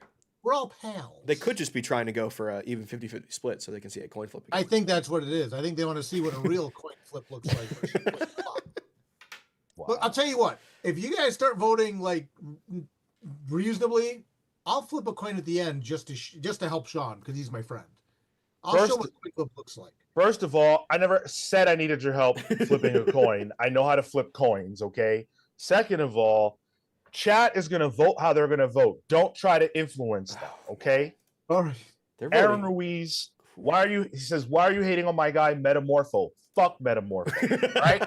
He was cool in the movie. That recent book wasn't cool, and I don't care about him. Harley Quinn puts out comics that are called Fartaculars and sells more than Metamorpho. So if you think that Metamorpho was coming out of this bracket, you're smoking, all right?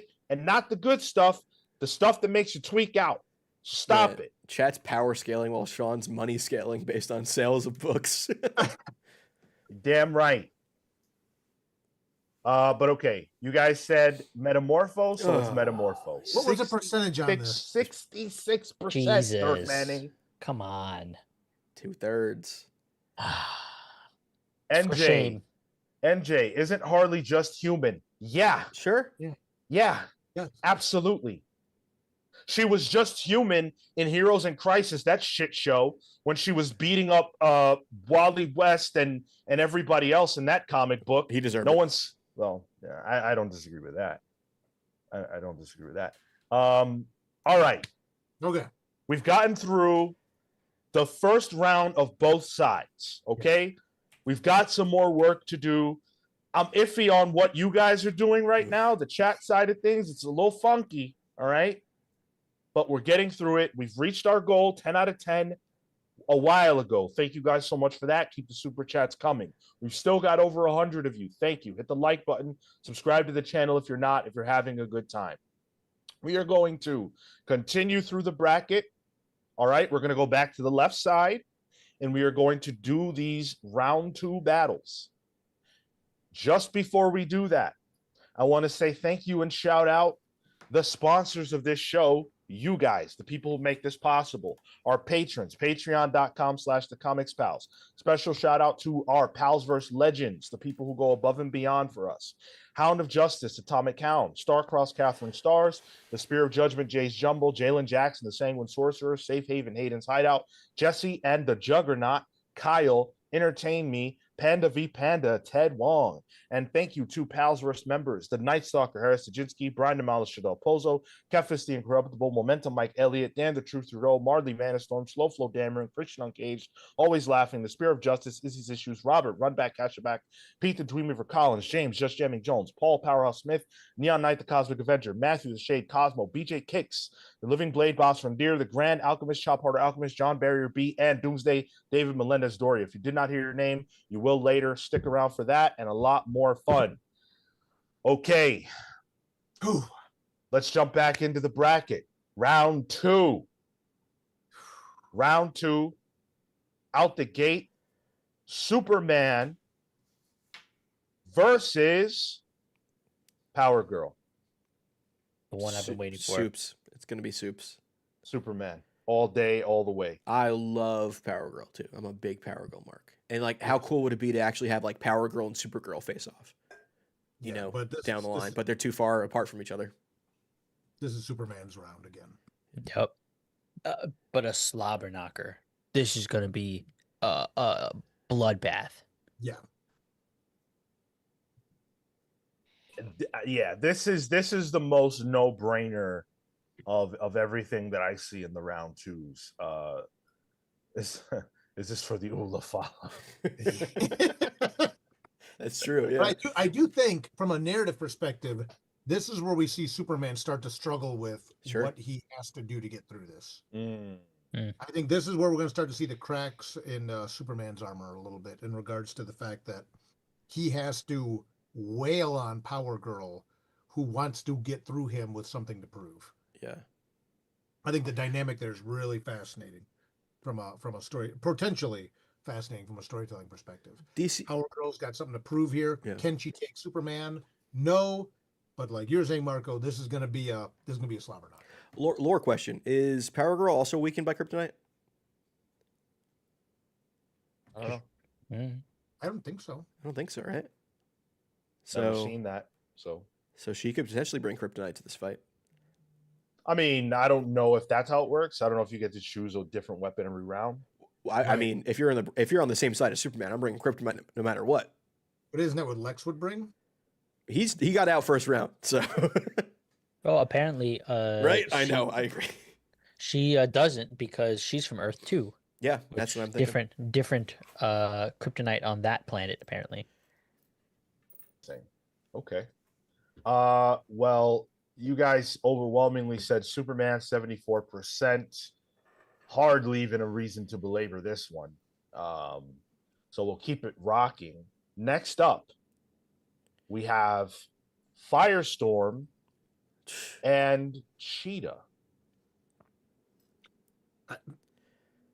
What the hell is this? This is like and one of them's gonna fight Superman. Right. This is like a. This is where things have gone awry. This is like a Marvel Rivals thing. It's like Cheetah can't even go up in the air. Firestorm just needs to just hover over her. Like, she can't even reach him. She's dead. Yeah. I'm not even a fire. You know what? Firestorm. I'm a Firestorm hater. I'll say it. I think the character's dumb. And I want Cheetah to win here, but it just makes no sense. Like, I will power scale this one easily because narratively, neither of these characters really belong fighting each other. So I'll default to power scaling. It's got to be Firestorm. Yeah, agreed there. Yep. Can't be anything else. Again, I'm going to be that guy. We could have had Guy Garner versus Agreed. Superman next round. Yep. Agreed. But now we have Firestorm going against Superman next round. I hope Firestorm is not the problem here. Cheetah is fast, though. Oh, my God. Apparently. She is. She's sixth this fastest. this is the butterfly effect of when you start doing these random votes. I wonder if these are the conversations they were having when they were devising this. Like, Oh, I'm sure they look. this must be fun to write. I'm not one that you normally see geeking out on superhero stuff this hard, but this is fun, right? And I can guarantee you these are the conversations that were happening. This is like How lizard do brain you stuff. reverse engineer like the battles as you go? We need it narratively. This person, how does that flow out? It's wrestling Yeah. booking is what it is. Yeah. 53% of you, 63% of you choosing Firestorm to move on in this round. All right. So that is it for Cheetah. She has been eliminated from the bracket. Firestorm's going to move on there. How about Aquaman and Hawkman? This is I like this. I like this. I like this a lot. This is what puts butts in seats, no pun intended. Yes, indeed. Yes, indeed. This is going to be a bloodbath. There's going to be a lot of savagery. I very much want to read this fight, but I got Aquaman coming out on top. Ooh, interesting. Here's why I also have Aquaman going out on top. I think there's going to be I think it's going to be a bloody fight. It's going to be a brutal fight. But you know what Aquaman has now that we forget? He has aquakinesis. In lore, he currently has aquakinesis, which he has used to change blood. He's been able to control blood now. Right. So what if he What gets his about ass kicked and then he uses his blood against Hawkman? I think, again, this is going to be a slobber Yeah. knocker. This is like, as a guy who's not necessarily predisposed to a lot of superhero fandom, I'm like, this could be really fun. But I see again, when I wrote out my bracket, which was written down here, I'm not going to show Destroyed. you. Yeah, parts of it are blown up. I saw Hawkman going over Aquaman in an absolute Hawkman limping out of this fight. Then we could have had, and I feel like such a whiny little baby right now, but then we could have had a battered Hawkman versus Lex Luthor. Yeah. That's what I saw. And I'm saying this because if this comes out being true later, I will take the victory lap. But I see Hawkman crawling over the finish line on this one. But it's going to be nasty. I'm there with you. I think, okay. yeah, I think it's Hawkman. Like I trust that the aquakinesis here will be a way to kind of balance the scales because he can maybe like shoot up. He can kind of reach the heights where Hawkman's gonna be flying. Because from that point, like you can't launch any kind of fish at him. Can't throw the spear necessarily if that's what he's doing. So you have to kind of get closer in that range. But that's where Hawkman is dangerous. He has the mace. So yeah, I agree. It's going to be a devastating fight. But I think that Hawkman's going to eke it out. Well, here's the thing though. Like I think where the fight happens is important here. Sure. And B, it's not just a trident anymore. That thing, the two prongs now shift down, and it's also a longsword. So he's ready for close combat now. Rad. Also, Aquaman has always been ready for close combat. Aquaman has super strength. Aquaman can drown the world. Aquaman has aquakinesis. Aquaman. Come on now. You're an What are we Aquaman saying? mark, Sean. He rules 75% of the earth. I get it. I don't trust the underwater stuff too. That's where all But the USOs live. Sometimes a badass is just a badass. It's true. That is true. But the chat believes Aquaman is the superior badass in this case. 70% of you choosing Aquaman, 29% Dirk Manning choosing Hawkman. Okay. Hey, I'm not even mad at it. Gavin has a good point here. Hawkman can control the mace with his mind the same way Thor can control Mjolnir, but chat disagrees. So sorry, Gavin. Now we have Black Lightning and the Demon Etrigan. This is the worst bracket. What the hell? I forgot that one. The bottom half of this bracket just it's all fucked. It's busted. Blood sugar. It's busted. I'm Black Lightning. I don't care about the demon. Yeah. The demon. I'm sorry. He doesn't know. I know. You're a horror guy. Demons, monsters. I know. But demons, monsters, werewolves. No. Etrigan is losing this battle. Bugging. What is he gonna do? Tell me. Rip him limb from limb, burn him alive, just completely overpower him and bludgeon him to death? Pick. Oh my god. Fireballs, fire breath. Fireballs. Right? Yeah, I mean, look, Etrigan would use Black Lightning as a condom. All right, let's just be. What? He would wreck him any day of the.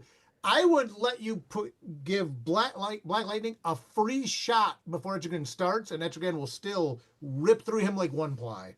Oh, did I fuck up? Was it Supergirl? Oh, it was Supergirl. This was the coin flip. Oh, it was a coin flip. Yeah, it was Okay. Supergirl. Cancel that. It was Supergirl. My fault. My mistake. Oh, my bad. Yeah, throw that poll out. Right. That's my fault. I did write them down. I wrote that one down improperly. Sorry about that, guys. Man, that's not helping your coin flip there, Sean. Damn. Well, because it wasn't a flip. Oh my god. I'm the one who flipped it, and I still wrote it down wrong. Well, this tells you how rigged it was. It's so rigged that I wrote down the guy I didn't want to win. Right. So sorry. So what is it now? It's Supergirl. So it's Supergirl and Black Lightning. So in this case, I'm going Supergirl. Same thing. Same thing. Black Lightning has no chance in hell. No. This is Supergirl all the way. And also, like, it's going to be Supergirl versus Aquaman at this point, which is a good But fight. interestingly, the demon won. Well, no, he didn't. Of course he did, because they know. They This know. chat's The real ones- crazy. Hope Allison says, there it is, the wildest thing I have ever heard Dirk Manning say. It's the kind of thing he's only going to say on this podcast. There you go. Right. I you get me this deep in the geekdom, and beware the form of man. Are people okay? I was about to say, are people going to be voting Black Lightning over Supergirl? That's wild, but no. So far, so good. Although it's kind of close. No, it's not. There will be no more coin flops. Aquaman versus Supergirl is cinema. I agree. Mm-hmm. Where do we sit on this? Oh man. All right. Bye, Black Lightning. Sorry. Yeah, easy. Yeah, come on. So Yeah. You had a you got a mercy the first time, but not a second. yeah, the fact that he got by Lex is crazy. People are so stuck on like this. These people are just humans. Narratively, that doesn't matter. Right. Especially not with the weapons they're going to be getting. But Supergirl wins 82% Yeah. Mm-hmm. to 17%.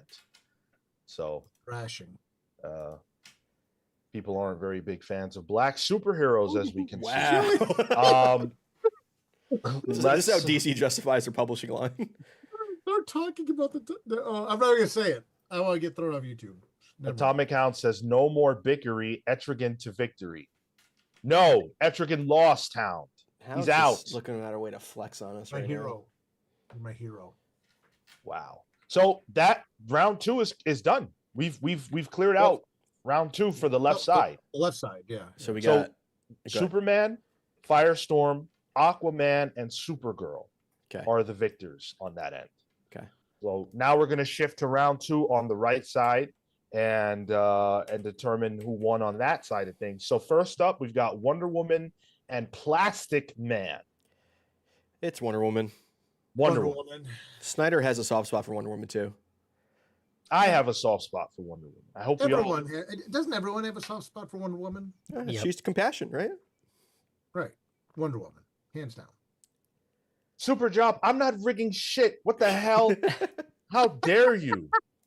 You saw my coin flip. I showed you. I flipped my camera down. I showed you. You saw the result. I'd argue the guy with the Death of Superman logo as his icon probably wants Supergirl to lose. So I think you're trying to sway the opinion here. Bias. Wonder Well, Woman there's bias. clears. Yeah. Does anybody disagree with that? No, she clears No. easily. Yeah. Let's- My heart of hearts wants Plastic Man to make it, but he won't. No. yeah, he won't survive. He was in too tough of a bracket. Yeah. Good point. Izzy Issue says, does Diana get to bring her chainsaw from death metal? I could see that happening. Given that this is being written by Scott Snyder, I would not be surprised. Yeah. I would not be surprised. Uncanny He Suit says, voted Supergirl because Sean's gonna rig it anyway. Uncanny Suit says, y'all should have seen a year ago when Sean was using those weighted dice. Yeah, against I- me. I have never owned a pair of weighted dice in my life. Okay, first of all. And anyway, if I really wanted to cheat, I wouldn't need loaded dice. I know people who can win every single die roll. They just know how to roll dice. I Huh? don't do that, but I know people who know how to roll dice so well they will always win the die roll. Know how to roll They help dice? you learn how to flip a coin. I don't know how to flip coins in that way, but yes, it's possible to learn how to roll dice in such a way that you will Yeah, always win. the person he knows is Bean. No. No. All right. So Wonder Woman cleared 75%, as it ought to be. Swamp Thing and Cyborg. This is a fight that would get Werner Herzog excited. I like Technology versus nature. I like this. This is still Swamp Thing. Oh, I think so Yeah. too. Yeah. Doesn't matter what you bring to that fight. He's gonna find a crack in that armor and he's gonna exploit it. I can see this being a great body horror moment with Swamp Thing like getting inside of Cyborg and Mhm. just blowing him apart. Yeah. I'm going Swamp Thing. Yeah. I would love to vote for my man Cyborg, but I just don't see it. What's he gonna do? Yeah. It's a whole avatar of a full on aspect of reality, really. Yeah. Right. And again, that gives us Wonder Woman Swamp, which is the fight we want. You know, hold on. We got to call out. I am a proponent of calling out bigotry whenever I see it.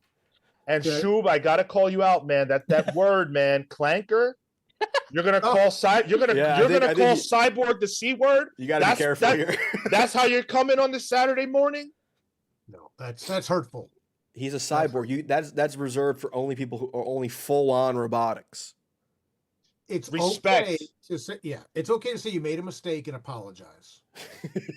but there's a window, and I think you're within the window now. You don't want to fall out of it. The more I see people use that clanker word, the more I'm like, I don't know about this, guys. Humanity is ready. They started. Yeah, with they were the like, bigotry. man, I can't wait for a new slur. You know. Word, right? Can I point out Aaron Ruiz completely accurate? Damn, black superheroes officially out. Look what we did. I mean, Sean could have voted for Vixen, but The chat called it. Chat. You're exposing yourselves. That's the point of this. Now we understand. Dude, We know. Chat called it, and they're gonna turn around and be like, "Look what you did, DC." Right. With that meme, he shoots himself. Yeah. Why did you do this? it's the stick and the spokes meme. Yeah. Yeah. Shub Patel said clanker. He really threw that out there, Shub. But check it out. He says, listen, it's a Saturday night for me, brother. I'm halp drunk on cough syrup. He's on that 3 scissor. hours of sleep. Oh no. That sounds like a very fun night. Me at 15. That's what's up. You were robo tripping at 15, Sean? Yeah. Hell yeah. 80% Swamp Thing, 20% Cyborg. Thank you. Cyborg is bounced out. Thank you. Bye. Let's get out of this very troublesome round into the next one. For someone to be anti-robots but robo tripping at the same time is pretty ironic, I gotta say. Listen, man. Where are we at? Star Sapphire and Damien. Ooh boy. Oh, God. Star Sapphire. I'll power scale this one because I don't think this is the actual fight that's gonna happen. What? You can power scale that and still say Star Sapphire? Yes. That's how power scaling works. That's like saying, is Yajirobe or Goku gonna win? I got Damien. Damien. Got Damien on this. Because then you can get your Damien Harley fight potentially. Oh no, you can't anymore. No. Never mind, we lost Harley too. Yeah. Who is it? Who's the next round? Metamorpho versus Barda. Zatanna. Oh, Zatanna, right? Yeah. Yep. God, this is a mess.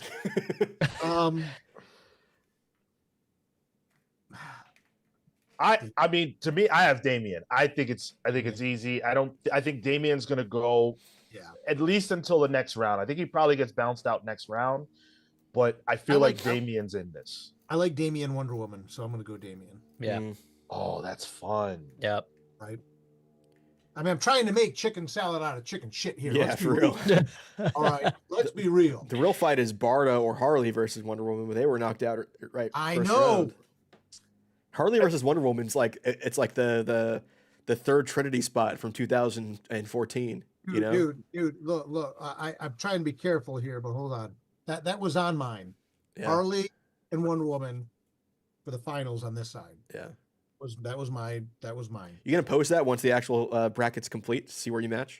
I'm talking through it as we go a little bit. Okay.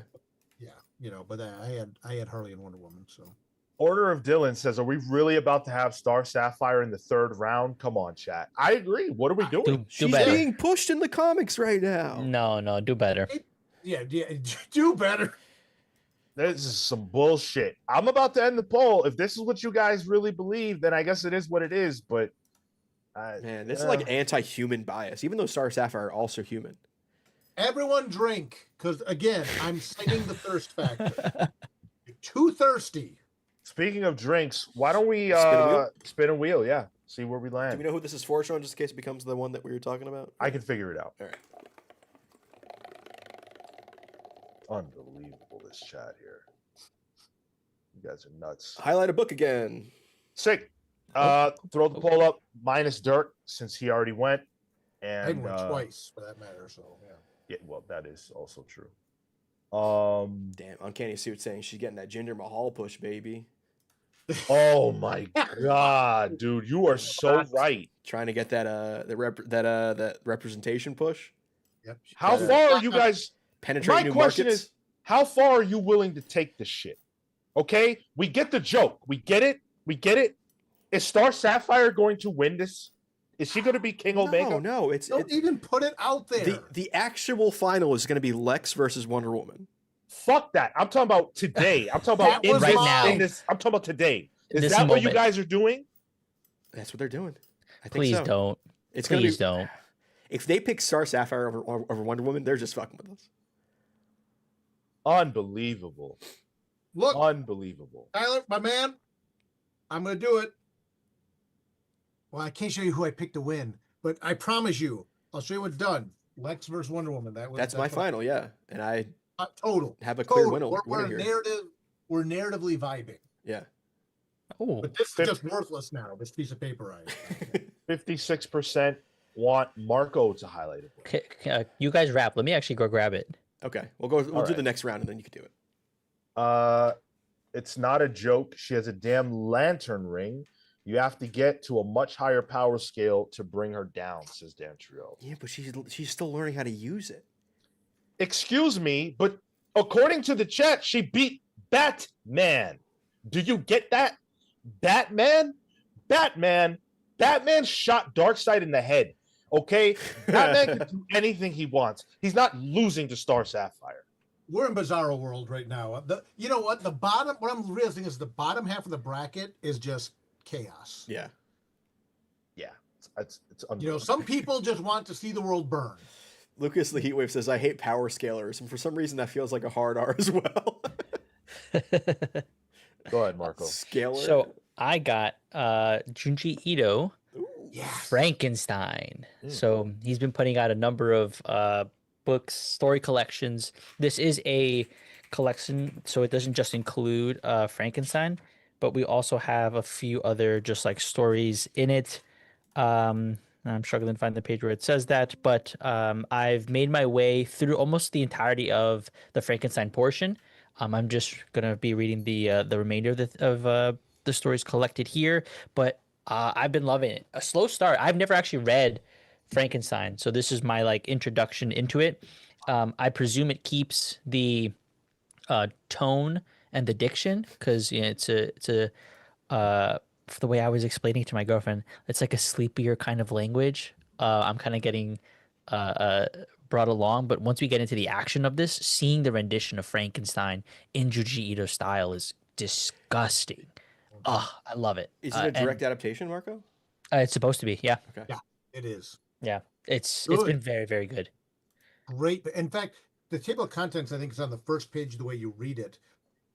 If I'm not mistaken, this is the collection that also has one of the most famous short stories from Junji Ito of all time. Yeah, look at that. Look at that. Oh, my Wow. God. I'll read the list out. Neck Spectre, Bog of Living Spirits, Pen Pal, Intruder, The Strange Tale of Oshikiri, The Strange Tale of Oshikiri, The Walls, The Hell of Doll Funeral, Face Firmly in Place, Boss Nan Nan, and Hide and Seek Boss Nan Nan. I think, is it The Strange Tale of Oshikiri, Dirk? No, the one I can't remember. I'm blanking on the name now. It's The Wall, right? It's the Fault. holes. Yeah, The Fault. Yes, The Fault. Yeah, I thought that was in this collection. Oh, But either yeah. way, I have. Ugh. You can kind of probably can't see this in my chair here. All the Junji Ito hardcovers that Viz puts out is incredible. What a great pick. This is Junji Ito is the master of horror comics. And for people that maybe have like a manga bias, get this. Yeah. Dip your toe. If you don't want to go to Uzumaki, you don't want to go to Gaio, something like that, fine. Great, superb pick. Just, man, what a great book. And again, just a master. Love it. Gets real gross too. Oh, disgusting. Disgusting. Oh, it's so good. All right, thank you, Marco, for that. Let's get back into the bracket. Now, Not that you needed my endorsement for the record. I'm just so happy to see someone else talking about Junji too. So we've got Love 'em. one more battle. We've got Zatanna and Metamorpho. You failed Barda. You fucking failed Barda.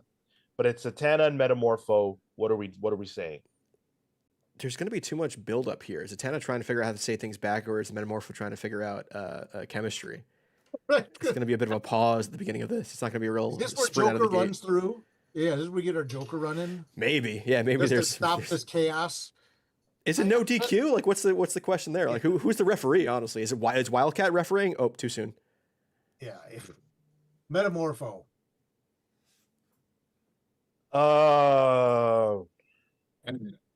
Zatanna. I don't know. Let's got another woman representing out there. It's Zatanna. I like the magic characters. I love that stuff, but I think Metamorpho, it getting the second round is going to dial in, playing by the rules, not being a little baby. At this point, Zatanna is super dangerous. Yeah, super dangerous. Metamorpho's got to dial in fast, not make the mistake that Plastic Man made. Because that's the other thing. I'm curious if they're all watching all these battles too. Oh, true. Right. And you can't be in a position where you don't dial in and use what you've got. So I think Metamorpho would, at this point, from a narrative standpoint, would have to see. You got people like Plastic Man who got bounced because they weren't willing to go where they needed to go. And, Metamorpho turns to mustard gas or something and just ends it. Here's the thing, though. Metamorpho's Achilles heel is a pretty woman. So she could get got again. Fishnets? Wearing the fishnets? I'm going to go Zatanna. She is magic based. She can do whatever she wants. Metamorpho's limited by the possibilities of science. And I'm gonna go with Zatanna. I'm not mad at it. Style so serious says Zatanna's pretty privileged. Agreed. She a nepo baby, I guess, kind of. In a sense. 75% of you. Whoa. Voted Zatanna. Yeah, makes sense. I'm not mad at it. Like I said, I'm not mad at it. I can't be mad at such chaos in this bottom half of these brackets. So, come on, man. The fishnets, the top hat, it's all there. I love Zatanna. I've said it. Brian Bolland illustrating Zatanna. I think it's some of the best work he's ever done is his Zatanna images. But okay. So, all right, Zatanna moves forward. Metamorpho is cooked, and that brings us down to a final 8. Final 8. Superman, Firestorm, Aquaman, Supergirl on the left, Wonder Woman, Swamp Thing, Star Sapphire, and Zatanna on the right. Yo, let's go. My boy Swamp Thing made it top 8. Hell yeah. That's crazy, dude. Hell That's yeah. crazy. I knew it. I knew it. He walked through his competition. He was he had a clear path. Through the pasture. Let's do it. Superman, Firestorm. Superman. Superman. Come on now. Let me get that polo. This is also the issue of power scaling. The answer is Superman every time. There is in-lore reasons for Superman finding a solution to anything. It's the summer of Superman right now. True. Well, it's fall. He's the main character of DC. He's in the front of this image. Like, I can't not think about Superman as going to the finals at least. I had Superman going to the semifinals, and I had the Superman Lex showdown. I wonder if Dirk, we probably had very similar brackets. I was about to say, yeah, I think you and I probably were very close, but I had Superman Lex in the semifinals. Yeah, same. That's the fight. Chili, but right now it's Superman, no doubt. Chili Chimp says, I cannot believe this is the last 16 man. Very mismatched. We messed up somewhere, no? Yes, we did. We did mess up somewhere. We messed up in a couple. We lost Marco somehow. And we lost Marco. So I'm gonna go ahead and get that poll up instead. Superman and who was it Superman against? It's Firestorm. Superman and Firestorm. Oh, the poll did go up. Okay. Very good. Very good. Marco just needed a moment from all that chaos. Just breathe, man. It's all right. We're gonna get through this together. I'm back. I just couldn't take it. I needed a moment. Right. We're in a democracy. Zoom break on you? And we have to honor the fact that we said this is a democratic process, so we just have to live with it right now. Exactly. Uncanny Sue says everything was okay before CoinGate. CoinGate happened immediately though. It was early. The flop. It was round 1. Yes, it was, but there was no flop. It was a real coin. It was a real flip. I'll play it in replay. We'll put it on TikTok. There we go. Short form content. Go ahead. I want a slow motion, just seeing that coin go. It arced. It just arced. It never Do I made full need to circle. flip another coin? Do I need to flip another It might not fucking help your coin? case. You're gonna have to Sean. flip the You know table to what? prove it. We're too far gone now, Sean.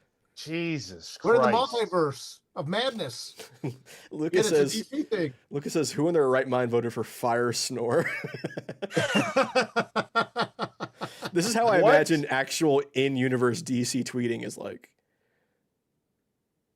80% Superman, Yes. 20% Firestorm. That Who's is the way voting it for should go. Why is there? That isn't too much Firestorm.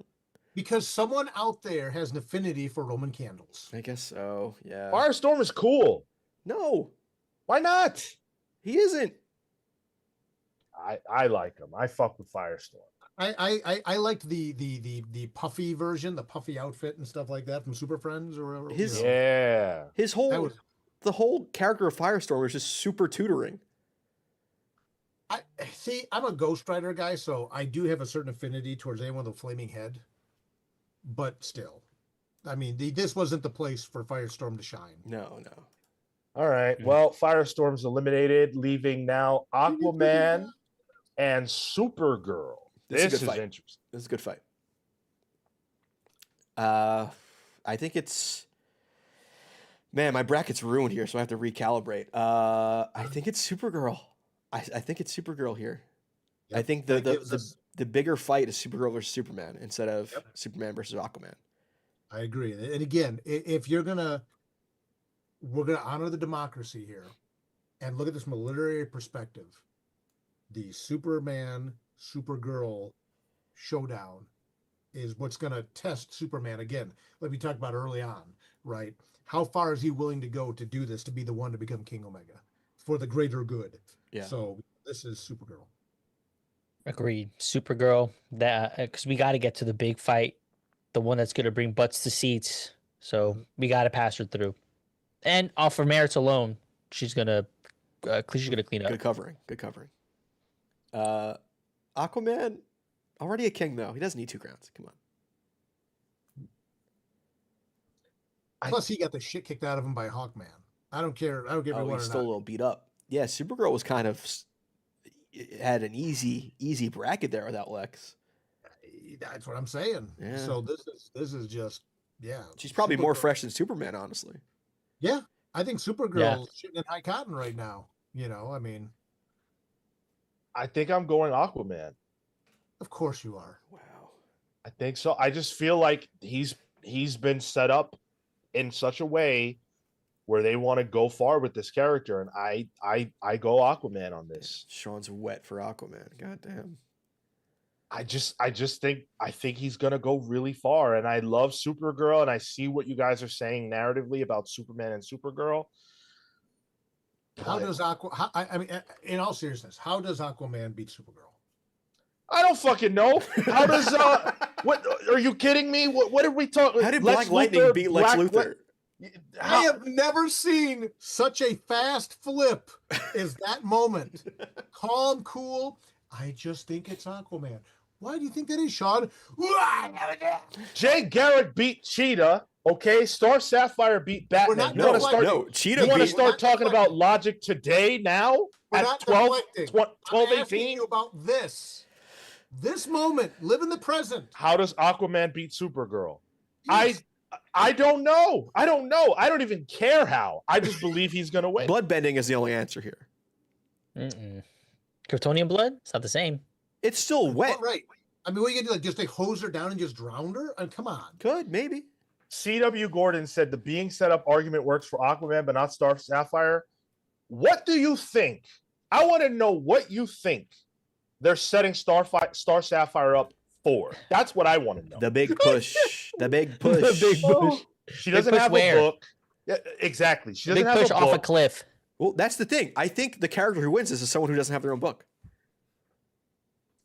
Ah. That don't sell comics, boy.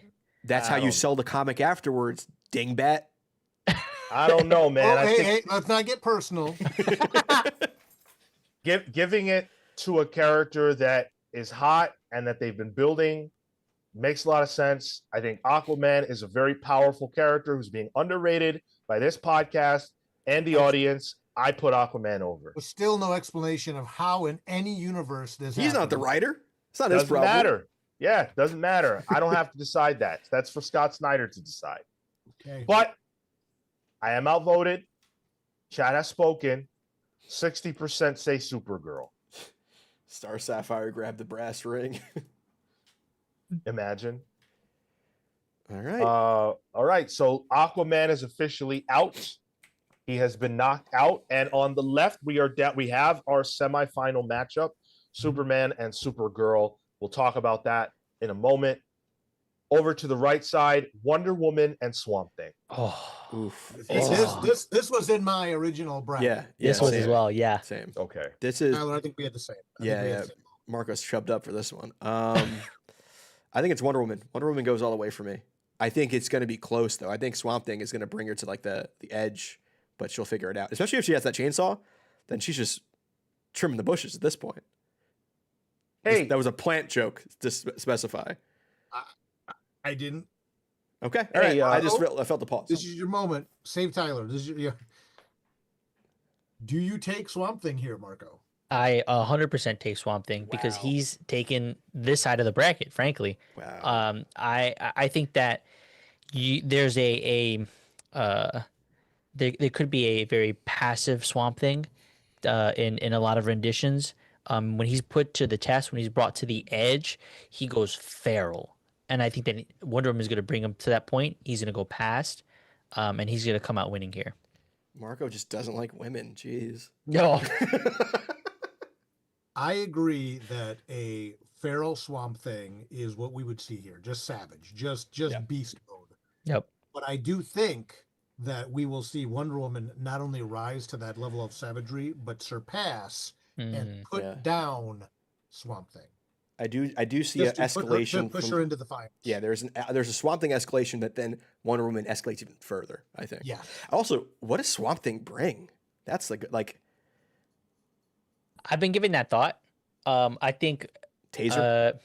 I was gonna say seeds for any reference to Scott Snyder's previous run. True. Yeah. Cedar with like the Charles Soule stuff, like right around there, can make plant things potentially to help sprout. I see Swamp Thing not even bringing out his weapon at all until this round. Yeah. Until he needs it. Yeah. Right. Yep.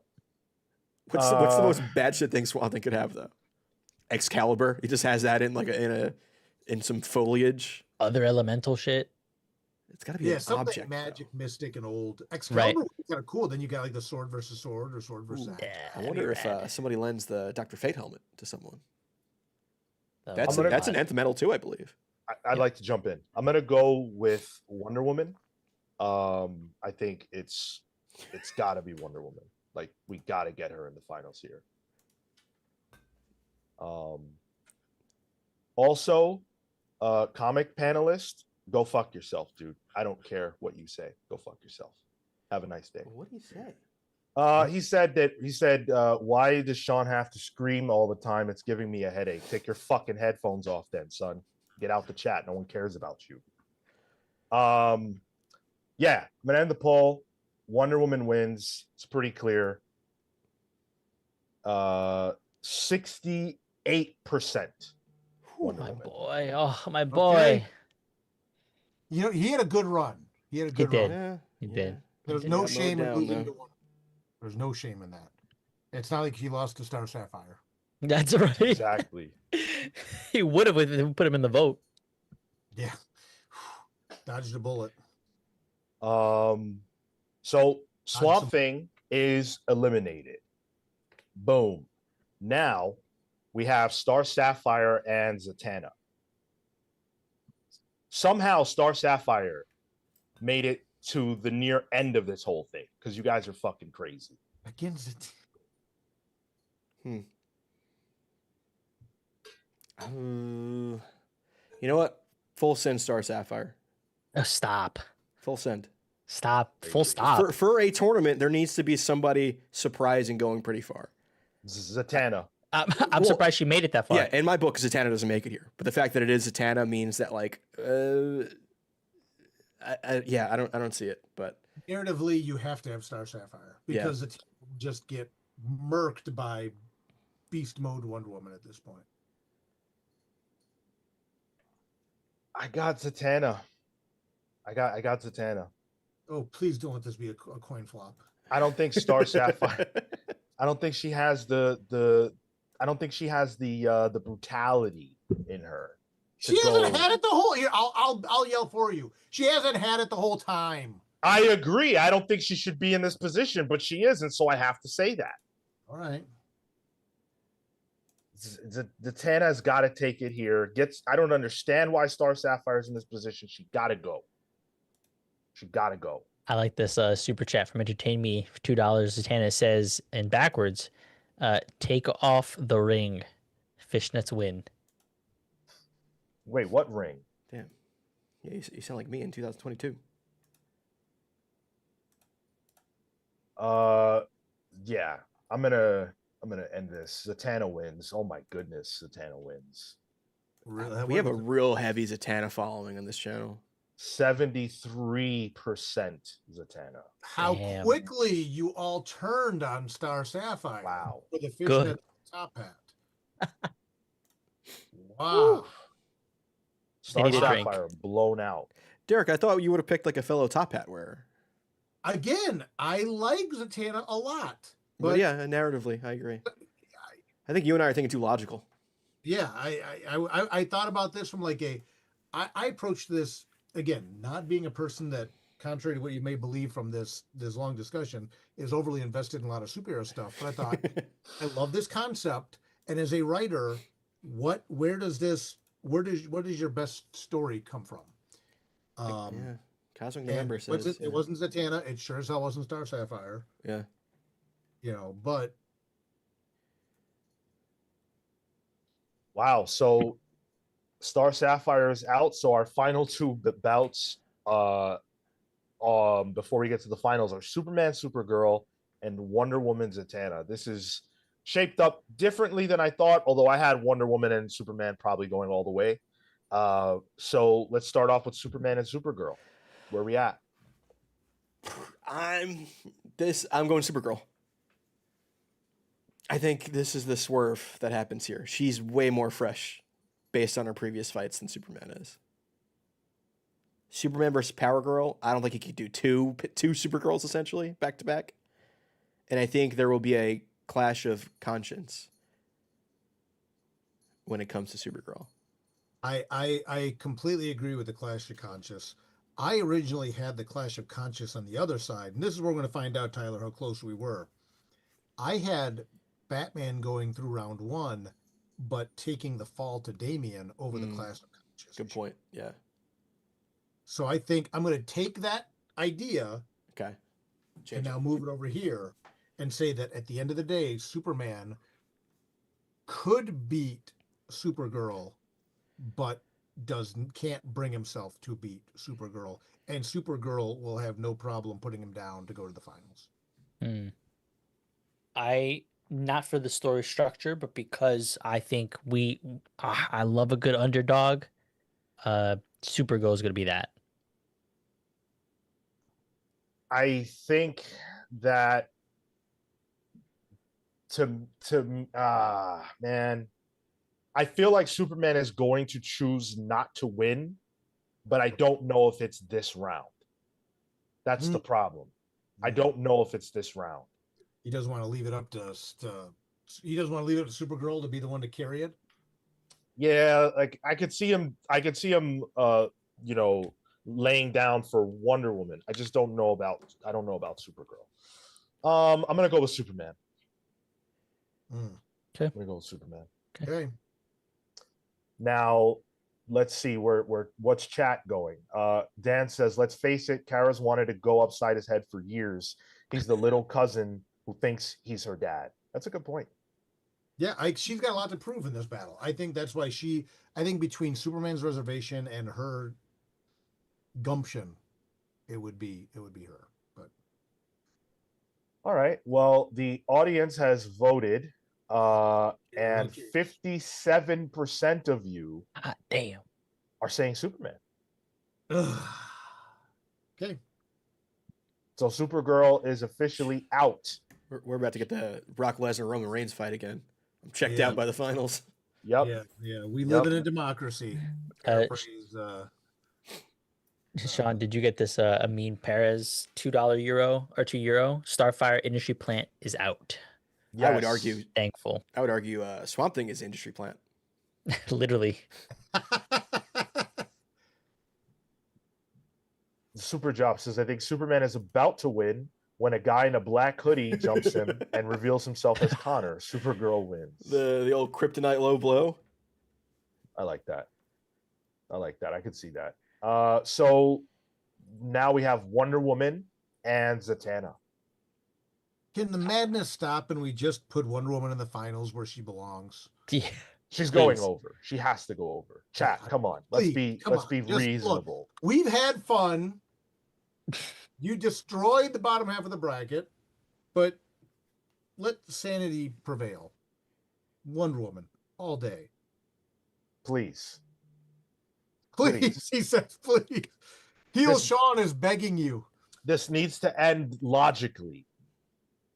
It's got to be. I don't know. I was gonna say, like, I feel like there are only 4 characters who are reasonably in contention for winning this, and some of them have been knocked out way too early. Mm-hmm. But I definitely think Superman and Wonder Woman are 2 of those characters. Yeah. Wonder Woman's clearing out easy. Yeah. No competition. We Order don't, even have it in us to fight this one. Just Yeah. And she Zatanna's has like, hey, take it. You got it. She has defense against magic too. She knows how to use magic. So like, yeah, Right. I don't know. yeah, no contest. Order of Dylan said, so you mean to tell me after it's all said and done, we really just went Superman versus Wonder Woman? Yeah. I really agree. did. I agree. It shouldn't have been this way. It could have been something much more dynamic, but here we sit. The fun stories, Lex versus Wonder Woman. There's a fight you don't see often. Yes, that was my final. That was my final. You expect Superman versus Wonder Woman. This is the expected finish. Mm-hmm. Right, but you had Lex Super, and then you had Lex go over Superman. And then I have Lex winning. I'll talk about that in a second. Okay. Atomic Hound with the $4.99. If the event is half as entertaining as the stream, we will be talking about it for a long time. Sean, as someone who wasn't hot on DCKO, because you don't really like the whole just heroes fighting thing, is this hyped you up a little more? I mean, this conversation has been a ton of fun, and I am like, now that there's a bracket, I'm very curious to see like how it all plays out. If we're really talking about it though, I'm very concerned about how they're going to get through all of this in 4 issues. Fair. Yeah. It sounds like issue 1 has to be all the fights. Yeah. Are they standard size issues? That I don't actually know. I out. can find out. DCKO number 1 is 48 pages. Okay. So it gives you a little bit. Slightly double sized. Yeah. they But even all- then, 4 issues is not a lot. Like, look at how long it's taken us to get through. It's been 2 hours Yeah. just talking about it. Well, fights like Giganta. I don't know why I have to put that spin on her, but like her versus Superman, that's a 1-pager. You know, you don't got to spend a lot of time on that. Star O is a 1-pager. Honestly, I think you could do every one of these first round fights as a 1-pager. Yeah. Hit the highlights and go. 6 panels. These are 6-panel fights. That's most of the first round. Most of them. Well, no, yeah. First round, you could do them. I agree. Cole says it's prevailed. Cole says it's 5 issues, and they're gonna have a one-shot focusing on the individual fights in December. I haven't seen the one-shot thing, and the solicit I'm looking at says 1 of 4. Yeah. So if I have mistaken information, I apologize, but that's what I'm seeing. Oh, Izzy's issues. Plot twist, it's absolute Wonder Woman instead. I don't see it happen. Oh, interesting. Yeah, I'm seeing actually a Bleeding Cool. It says our 5-issue big DC All-In Saga event. But I also see on solicits 1 of 4. Yeah, They might do like a special for the final or a special Maybe. There is a prelude something or other. Maybe that'd be a round 1. Yeah, But it looks like sanity prevailed in the chat. Yeah, Wonder Woman took it. Zatanna is officially eliminated, and so we've got a final. Superman versus Wonder Woman. Who will be crowned King Omega? That's the question. My pick from the beginning. And again, I don't know. I'm just, again, I don't want to be a baby about it, but I'm going to say what my final four was. My final was on the left, Superman and Lex, with Lex going over. And on the right, it was Wonder Woman and Harley, with Wonder Woman going over, giving us a Lex Wonder Woman. My pick all the way through for the win was and remains Wonder Woman. I think Wonder Woman becomes King Omega. Cool. I think it just works. I think it works on every level, including the level that's going to make people mad. A woman can't be king. It works. It can work. It could work. It should work. I believe it will work. If it is down to Superman, Wonder Woman, I'm with you. I'm with you, Dirk. I think that's the pick. That's not my pick if I was to do the whole bracket, but it's my pick. What was your for final this. four? Did you have a final four? My final four was probably Superman, Lex, Wonder Woman, Harley, actually. So we had the same one. Yeah. I think Wonder Woman Harley is a good, like, a meta textual kind of debate, because they were pushing Harley just as even more so than Wonder Woman at one point. So I think who's your original final? Wonder Woman Lex, and I think I had Lex winning. Yeah. And you had Lex. Yeah. I think having a villain do it is more interesting, because now they have to work with them. Right. I had it as a same final four as you guys, but instead I had instead of Harley, I had Barda, and then I had Wonder Woman versus Superman, and then Wonder Woman taking it. Man, Wonder Woman versus Barda would be great too. I like that more than Harley, to be honest with you. It's a good fight. I'd really Yeah. That would be a really cool. That'd be your slobber knocker. Yeah. Oh yeah. So who wins? Superman, Wonder Woman. I think I will say Wonder Woman. I don't think Superman wants to win this. He ain't got that dog in him. I think that's kind of the point too, that he can't succumb to the negative energy. That's not who Superman is. That's ultimately that's what this comes down to, which is why I think he would have fallen to Lex at one point. So yeah, like I definitely agree that Lex is a great potential winner. I still think Joker will be involved, and if he were involved, I think he probably could win the whole thing. But yeah, Superman, Lex, Wonder Woman, Joker, or Harley would have been my final four. But chat has spoken. Chat has spoken, and chat says Wonder Woman will win. there it is. So We took the long way. We What was finally made it. the breakdown? What was the breakdown on this one? So this one, 56% chose Wonder Woman. Okay. Yeah. Right. I love it. I love it. What a journey. What a journey. 2 hours and a half to determine the winner of King Omega. DC's going to determine that winner over X amount of issues, over X amount of months. And by all accounts, it'll be a ton of fun. Chad, are you more or less excited for DCKO after this? I want to know. I'm personally more excited. I'm glad we had this conversation. I had my own bracket path in mind. I like the stuff that you posited, Dirk, on like who can kind of win it out for what reasons. Good stuff. I'm excited that hopefully DC listening to this will give the people an interactive bracket that they can fill in easily and post online. Or even make a hashtag, that people can follow it on social media and follow along. I say this has been a great conversation. I'm a sucker for this stuff anyway, but this was better than I anticipated. Give out the bracket as like a little sized poster at shops. Mm-hmm. Yeah, like a double-sided. They have like a double-sided thing with like an actual art image on one side and then the bracket on the other. Oh, could do like little stickers. You can kind of like track as people go through over the event. It's a little too much for free. No, not. Oh, well.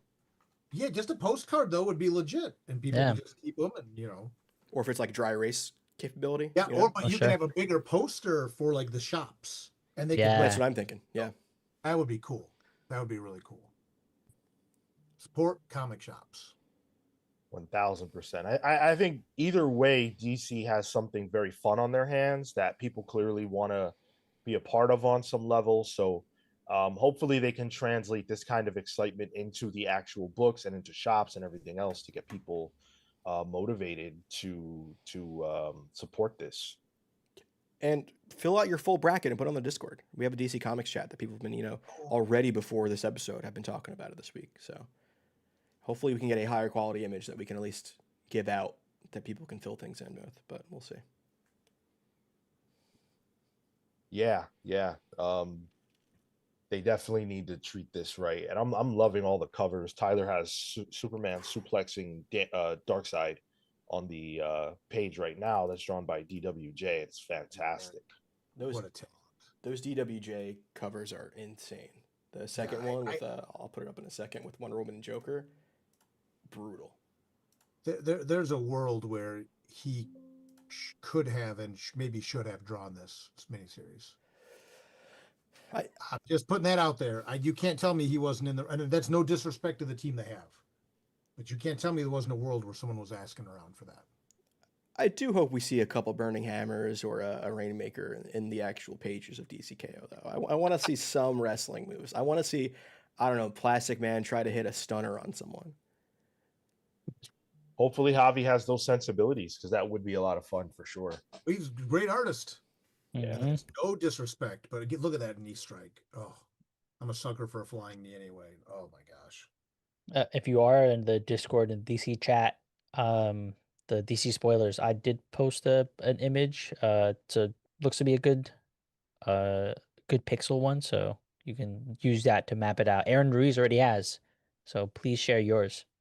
I'll give you the segue. Did you use AI to create that? I did not. This was provided by a Bleeding Cool. I merely took it from another place. Okay. Marco would never do such a thing. Well, it's not like he talked about ChatGPT earlier in the show. Right. 84% of you are more excited for DCKO based on what has happened this morning or afternoon or night, wherever you are. Thank you for participating. You guys have been amazing all show. The show is not over, not even close. We've got quite a bit more to get into, so we're going to have to run through some stuff. Thank you for hanging out. Continue to hang out. We hit our goal, which means that we are going to play the GOAT game a little bit later on, which will be a lot of fun. And before we go too far, I want to remind you guys that it is Justice League month. It is Justice League month here at Comics Pals headquarters. So all month long, we're celebrating the Justice League. One of the ways we're doing that is we have the book club poll up right now on patreon.com/thecomicspals. We asked you guys to nominate your favorite Justice League books for free all over our platforms, and you guys did it. And so we arrived at this final four: Justice League by Scott Snyder, JLA by Mark Waid. Both of those have 10 and 14% respectively. But we do have a tie that will not be resolved by a coin flip. Or flop. Flips or flops. We need you guys to get your vote on. Any member at any tier of our Patreon can cast their vote. We've got a lot more than 21 eligible voters. So make sure you cast your vote. Don't let this end in a tie. Justice League International or JLA by Grant Morrison. Those are tied right now. Break that tie up. Give us a definitive victor. You have until Tuesday to get it done. There have been some pleas in Discord for it to be JLA for reasons. So if that sways feel free. Would that include Tower of Babel? It could. Yeah. God, that was so good.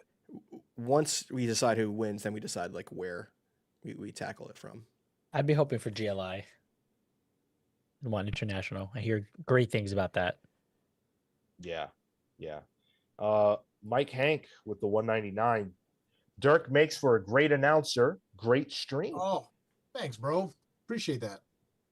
Yeah, it's always a pleasure to have Dirk join us here. And we're going to talk to Dirk a little bit about some new developments in his life and career that are very, very exciting in just a moment. But what I want to do now is I want to kick off our countdown for the month. You guys know we always do some sort of countdown. And we're going to start our Justice League member top 5 today. Mhm. So we're going to go every week. We'll do our top 5. Today, we're just going to do our number 4s. But since Dirk is a special guest this week, I do want to turn it over to him. I don't know if you have a top 5 or just your number 1 or whatever you feel like doing, but feel free. I picked a 5. Oh, okay. And I specifically did not include the Trinity. I did not pick the top 3. All right. I think we can all do that. We should all do that. Yeah, I want to do that too because that's otherwise it skews your whole thing. So I took Batman out. I took Superman out. I took Wonder Woman out.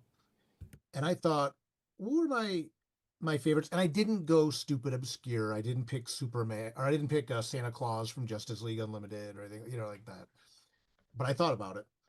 I have, in no particular order, Plastic Man. Love me. Constantine. John Constantine. Oh. Jonah Hex.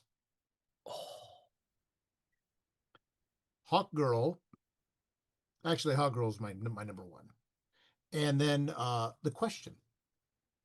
I know it's a very eclectic group, but question? I also thought I like Renee Montoya as The Question. Although any question would. No, you had the correct answer. That's good. Right. Thank you. But I was thinking like, if they told me like put together like your dream team, like your Justice League, and again, admittedly, I thought about it as a creator a little bit, but I would go Constantine and Plastic Man, Jonah Hex, Renee Montoya Question, and then Hawk Girl. Taking the big 3 off the board. I like it.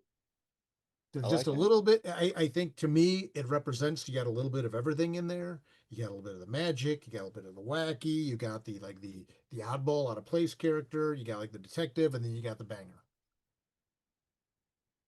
Okay, Marco, how about you? Who's your number 5? My number 5, to no one's surprise, is Swamp Thing. He fits a magical realm, and just Justly Dark, right? Like obviously pulled from there, but he fits that magical mold that I think sometimes the Justice League don't always have to touch. So I like when you get something a bit more less straightforward. How about you, Tyler? My number 5 is Elongated Man. Oh. I know Plastic Man. We talked about Plastic Man a bit today, but Elongated Man's more my jam. He's not as goofy. He's a little more of a hard-boiled detective, and he just seems like a nice dude. And then Identity Crisis came about, but whatever. I just really like Elongated Man. I like the way he kind of fits in the detective role when he's on a Justice League team that like sometimes is monopolized by Batman, but even Batman, refers to Elongated Man a lot of time. So, Ralph Dibny, my number 5. This is tough because outside of the top 3, I don't have like a crazy affinity for a lot of Justice League members, but my number 5 is Cyborg.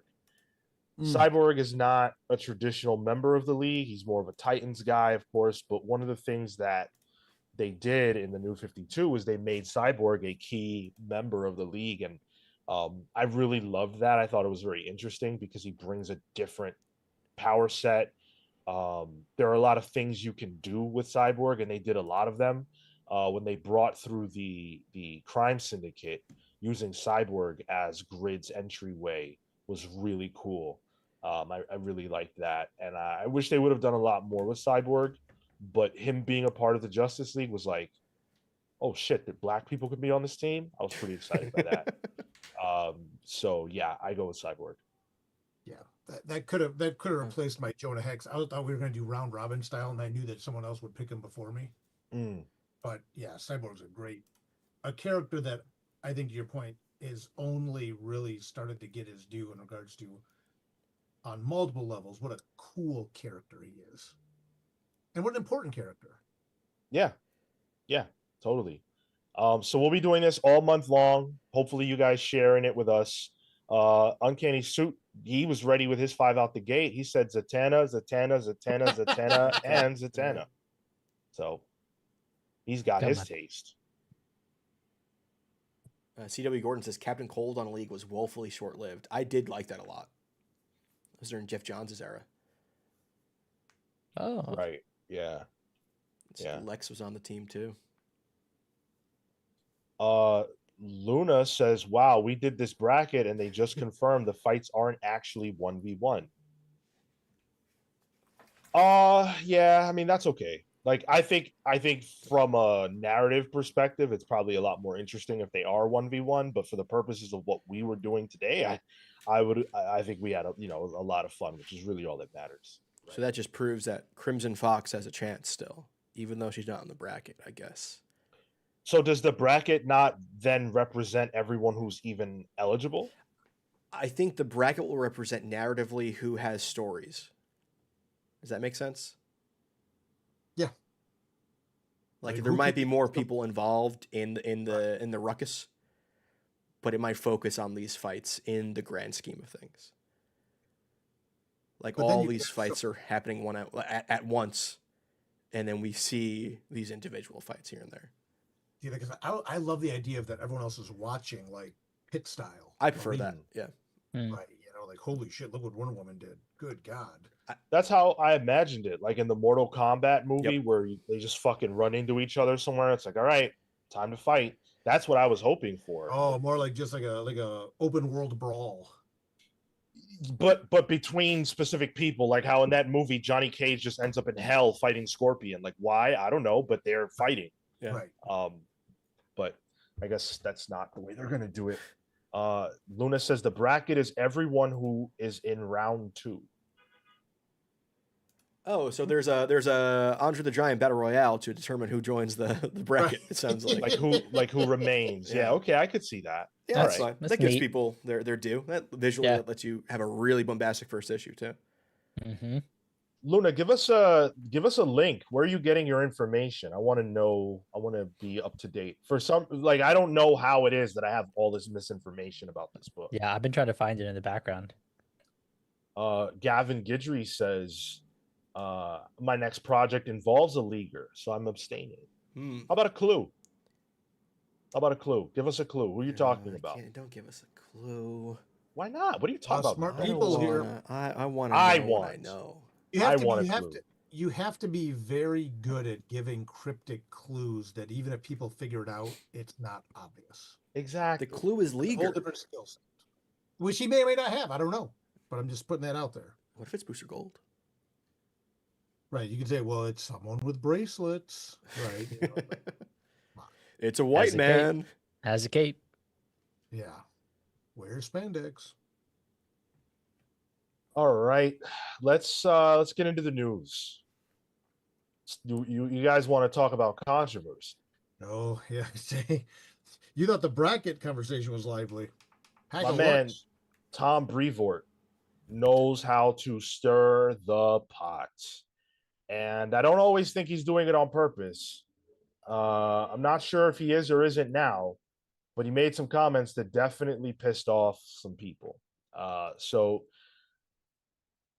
you may know that Tom Brevoort has a Substack. He talks a lot on his Substack, and a lot of people like to peruse it.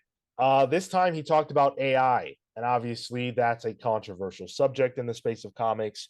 The idea that AI could replace artists, could replace writers, and that AI is being fed art from established artists and then spitting out things that utilize their copywritten material.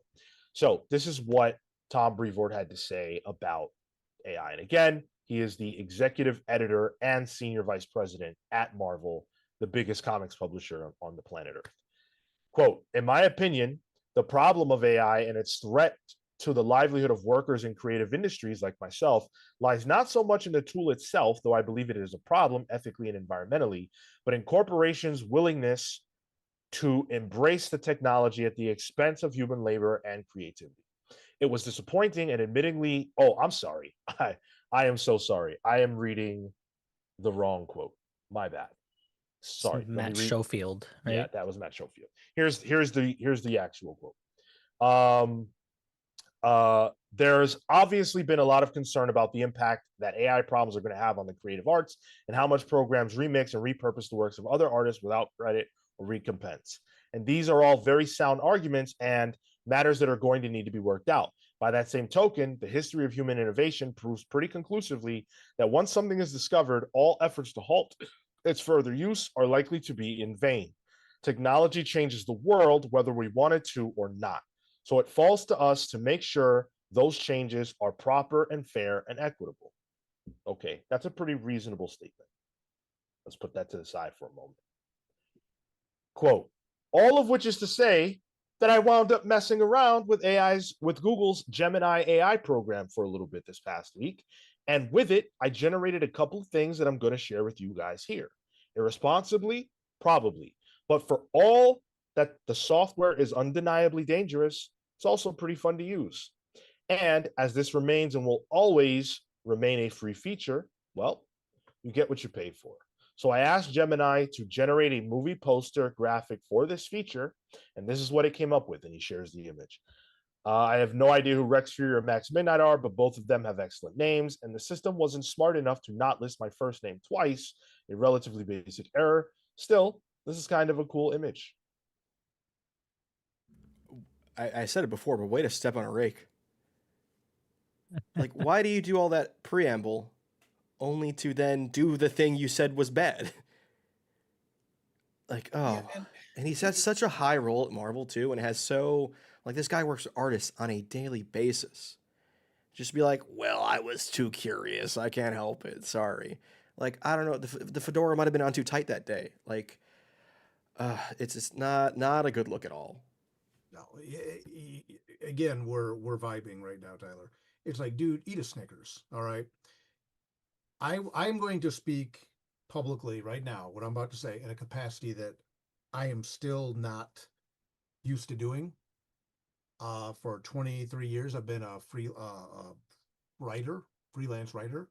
Now I'm a publisher. It's been an adjustment for me because I try to be almost relentlessly positive online anyway. You know, all chop busting aside here and just healing it up a little bit.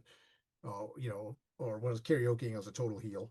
But by and large, I really believe in promoting the positive and not giving airspace to negative things. That being said, I now find also in my role as a publisher, I'm representing everyone who is working with me to some degree. Right. So now I find like doubly so, like if I see something like, oh, well, Dirk Mang, the publisher at SourcePoint Press, said blah, blah, blah, blah, blah. And I love your example about stepping in a rake. It's like, you may feel this way about all these things, but why?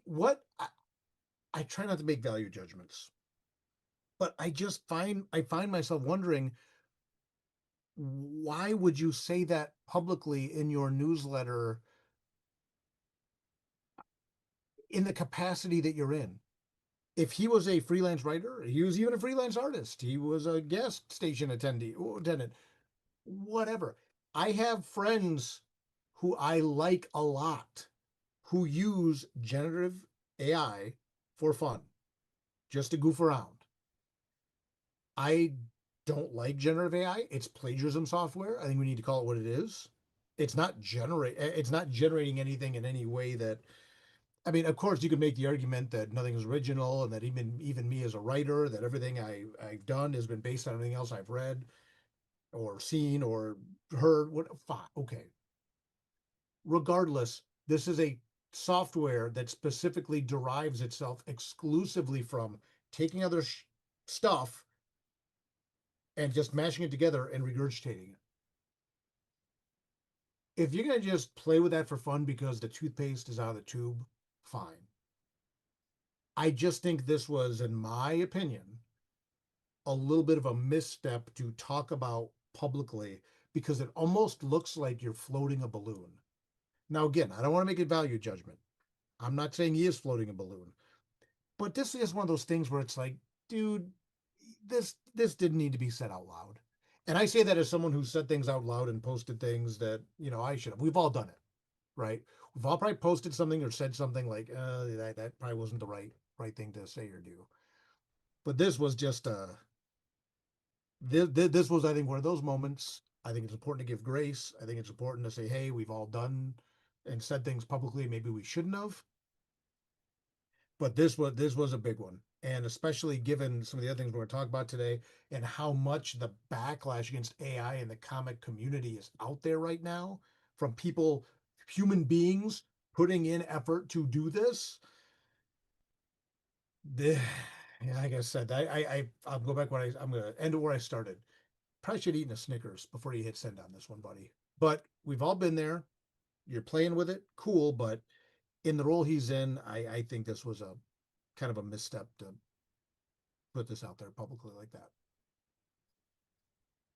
I think he addresses the concern of the matter like at the start. Like I don't know that this is so much stepping on the rake as much as it is. I I like your example that the toothpaste is out of the tube, and so I'm gonna start drawing on the mirror, right? And in that same token, he has to look at that reflection and try to understand whether or not he's not right in this situation or wrong in this situation, but whether or not he can reflect on if this is something that he's going to use and implement moving forward. Um, it's also a situation, and that's where I tend to come down in these situations is there are things that as the technology progresses and as that we cope with what that means for creators, for businesses, and for the idea of artistry, uh, as those things get solved, they only get solved by having us play around with it, by having people say this is wrong, by then other people coming back to it and having maybe either a counter argument or a counter example. Like we have to go through these motions and these pains in order to be able to come out to an end place of ethical use, ethical implementation, and um, uh, a way to be able to then compensate accordingly. I think those are things that'll get worked out in the end. That's my hope. I'm taking an optimistic route on that. And I'm sure companies to some degree are taking steps towards it. But while it is out, we don't figure those things out without making these kinds of, I don't know that it's a misstep in my eyes, but by making these kinds of attempts to be able to say, I'm somebody of stature. I am not saying that this is right, but I'm also trying to, in the same step, not saying that it's wrong necessarily. I think that this is, in my eyes, okay for it to use and to be able to mess around with. We'll get to another example where I think it's the case is wrong, where you start to make some money out of it. But I think in order to test the technology, in order to judge a technology, it has to be used. I know Sean has something to say here, but I need to just to reply directly to you, Marco. I love you. That's dumb. I don't think you need to use the unethical thing to recognize it's unethical. I don't think we need to show, like, this is a guy whose job is to hire artists using something that completely removes their job in a space where Bleeding Cool will put out an article for every one of these newsletters he puts out in some fashion. Sometimes it will reveal something about publishing. Sometimes it will reveal something about editorial. So this is gonna get out. It's not like he's just playing around with this. Like, his newsletter has eyes on it. And as somebody who's a group editor for Marvel, one of the top editors, I believe, to then say, hey, I think this tool is wrong because it replaces artists, but I'm going to use it anyway. It's so bullshit. Like, sure, the tech bros can use AI and they could put out their fucking yellow tinted slop on their X verified accounts. Sure. But the head, one of the top editors at Marvel, a company that is about art, should not be doing this. End stop. Now, Tyler, I'm going to jump on something you said for a second because we've been vibing way too much here. Is Tom's job to hire artists, or is Tom's job to produce comics? I'd argue it's the former. I'm scared it's the latter. The defense rests. Well, can you elaborate on that, Dirk? I have made a 20+ year career of working with human artists, and I think that's crucial. And as we're going to talk about again later, more and more people monetizing AI, which is plagiarism software. And that's not to say that real human artists don't plagiarize too, but I think this was a very interesting, very gentle balloon float about. And again, I could be wrong. Again, I don't like to assign value to what, like, I don't want to make a value judgment here. But was this a trial balloon when the real question was, would you buy an AI art Marvel comic? I so first of all, I really like Tom Brevoort, and I feel like I have to say that every single time we Same. talk about him because it's always some shit. But I really like Tom. Tom's job definitely is to make comics, put teams together or whatever, not necessarily to find artists. And especially if you look at Marvel structure, CB Cebulski has been in that position of finding artists for over a decade now. So that's really what he does. Tom, in this newsletter, tends to speak for Tom when it's appropriate, but he'll speak for Marvel when he feels like it. I think this is an instance where Tom is speaking for himself. Yes. And I think that in his mind, there's no harm in an individual person futzing around with AI. And I agree with that in the sense that, like, if a friend of mine said to me, "Hey, I was messing around with AI and this is the image I came up with," I wouldn't love it, but I wouldn't be mad at them either. Like, I get it. I get why a person would want to try it. But Tom Brevoort is not just a person in the sense that when he's talking, regardless of who he's talking to, if it's public, it's from the executive editor at Marvel. It's not, you can't view it any other way. So when he does this, every artist who works at Marvel has to look at this and say, is that what he's thinking about? What role does he think AI has in this industry if he's comfortable not doing this, but showing this and saying he did this in a newsletter where he is Tom Brevoort, the executive editor of Marvel? And applauding it for some choices the algorithm makes, too. Criticizing it at some points, but thinking like having a critique on it is bad. There have been artists that have quote tweeted this, saying how disappointed they are with this, and I think that's a fair disappointment to have. Again, I think this was a misstep. I mean, as a horror movie guy, as a horror guy, there's horror movies that kind of live in a certain amount of infamy in the horror movie space. And there's been times when I've decided to watch some of those movies. I don't need to tweet about it. I don't need to post that I watched that movie because I'm like, oh, I did what? Yeah, well, that's a thing that exists and it's out there, right? But to your point, both of you, imagine let's apply this to a different industry. Imagine being a guy that puts tires on cars, and the boss one day puts out in his newsletter, "Man, this machine that puts tires on cars sure is great." Exactly. I'd be like, you know, really, boss? Really? You know, it just, again, I think, like you said, Sean. I mean, he speaks as the from a certain position at Marvel. That's not to say that he can't have the opinions expressed here and are my own. I just think this was a little bit of a misstep to talk about this in that fashion. And as much as again, I don't want to make value judgments, but there's that part of me that wonders, was this the floating the balloon? I just, I don't know. I just think this was, I, I've made mistakes, plenty of mistakes. And I don't want to be judgmental against someone that makes mistakes because we all make mistakes. But for the topic of this discussion, it's just kind of like, I would hope that maybe someone would have said, especially with what else has been happening right now in the news and with conventions and artists, and you don't need to say you don't need to publicly say everything. You don't need that everything that crosses your mind. Exactly. Yeah. What does he have? A podcast? Wh- uh, what is your guys' reading of? 'Cause I hear you on the concept of floating the balloon, Dirk, and I'm curious because there is this other piece where after he has the logo, he states, I also asked it to generate a logo for this feature, and this is what it came up with. And I have to say, this is actually pretty good. I'm not going to use it for anything. I'm just sharing it for fun here, but that isn't bad.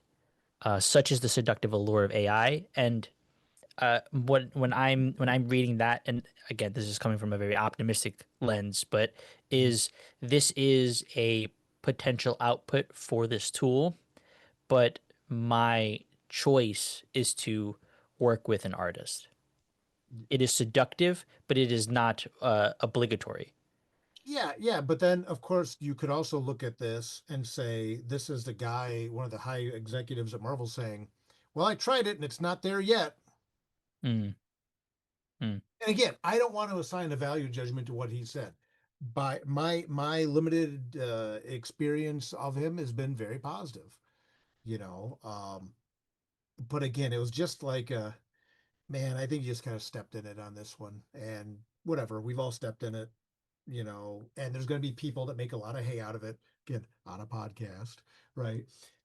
So I think it's important to have grace and to give grace, but also just for the sake of conversation, it's like, let this be a reminder that you don't need to post everything you think, everything you feel, everything you say. Sometimes, you know, again, it exists. The toothpaste out of the tube. Cool. Go check it out. But just be aware of your position, be aware of your rank, and be aware of the anxiety and the stress this is causing other people. And be aware of the position you're putting yourself in personally, and that you're putting your employer in publicly.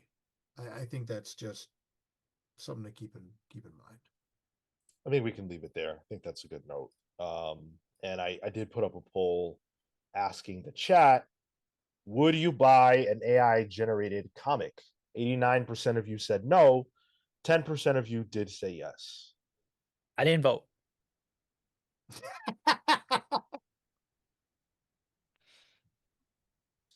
Near says Brevoort can't separate himself from his position at Marvel when he makes a statement that is individualistic, such as using AI and, quote, not going to use it for anything. Yeah, you cannot hide behind I'm just me when you're in the kind of position he is. It's like if you have a president of any country, anything that comes out of their mouth is that's what the country's about. Donald Trump represents the United States. People outside of here don't realize that we don't all think like that, but he is the representative of us. And Tom King is the representative of Marvel, or Tom Brevoort, not Tom King. Yeah. Sean, was this newsletter? Is it free or is this a paid thing? It's free. Okay, there would have been an extra layer to that if it was paid. But. Yeah. Oh man, yeah, it's unfortunate, but I'll still love Tom Brevoort. He's a good dude. Yeah, no value judgment here, but just, and for the record, I'm very intimately familiar with blue collar jobs and my family. Yeah. Just, Ignore that guy. I don't. I know. I was trying to make a simple example, but yet again, if you post on social media you like apples, someone says, "Oh, you hate oranges." Right. Come on, man. Be cool. Don't let the suit fool you. You know. Well, dude, you've seen live and in living color how I handle the trolls. I don't give a fuck. So you know, I'm gonna presume positive intent that wasn't trolling and just being funny, but I just couldn't, for defending my family and myself, I couldn't let that one go. Fair. Well, speaking of being in defense of others, GalaxyCon has come out pretty strongly against AI art. They have announced a sweeping AI art ban that is across all of their shows. They do a bunch of shows. I got to imagine, Dirk, that you do some type of GalaxyCon event. I mean, they've got GalaxyCon, Nightmare Weekend, Animate, Superstar Comic Conventions, Oklahoma City, Raleigh, Columbus, Richmond, San Jose. So no one who attends these events as a creator, a tabler, an exhibitor, anything like that is allowed to have any AI produced material in any of what they bring to the table. So Mike Broder, who is the founder and president of GalaxyCon, had this to say on the matter. The way artificial intelligence is currently being trained presents many ethical and moral issues that simply can no longer be ignored in our industry. GalaxyCon has a long, proud history of supporting artists and their creativity, and we will continue to do so as the fight against unethical AI continues. Now, I guarantee you that probably somewhere in the range of 90 to 100% of the people who can hear me right now have never before heard the name Mike Broder. But imagine if Tom Brevoort said the same thing. Imagine if Tom Brevoort said, hey, the stance that we take at Marvel is AI banned, never allowed. We don't do it. We are lockstep against it. It's not what Tom said. He said something that feels it's not, he didn't say the opposite, but it feels like the opposite. But to put the focus on GalaxyCon, this is the right step, yeah? Yeah, DragonCon did this too. And they actually had to enact it this past weekend. There was a seller who was doing art and refused to leave when they asked him to. They actually had to call the cops on the guy. Yeah. So it's nice to see a lot of these conventions do it. I need to see ReedPop do something here. If ReedPop kind of has, or Wizard, who owns Wizard World now? Fan Expo? Is that what it is now? Yeah. If they make a similar kind of sweeping declaration, I think that would be good too. I'll say it again. And again, there's people that will pick on DragonCon for reasons, whether they be just or not. But DragonCon kind of prompted this by asking someone to leave after they said, look, we're not going to have AI creations in our artist alley. When they argued about it, they got security involved and had them escorted out. And then that person, that content creator, I won't even say artist per se, doubled down online, which again was like, hey man, I get wanting to punch back sometimes, but sometimes you just need to. Someone told me years ago, and I don't mean to use profanity, but I'm going to use the quote exactly. Sometimes you need to learn to eat shit until you learn to like the taste. And that was one of the possibly the most difficult lesson I've ever learned in my whole life. So firing back and saying, well, I made more money than most of you made, just stop. You're using technology that blatantly steals from other stuff and you're monetizing it. That's like saying, well, I made a lot of money by robbing a bank or robbing an old person. So but that aside, again, important to give grace.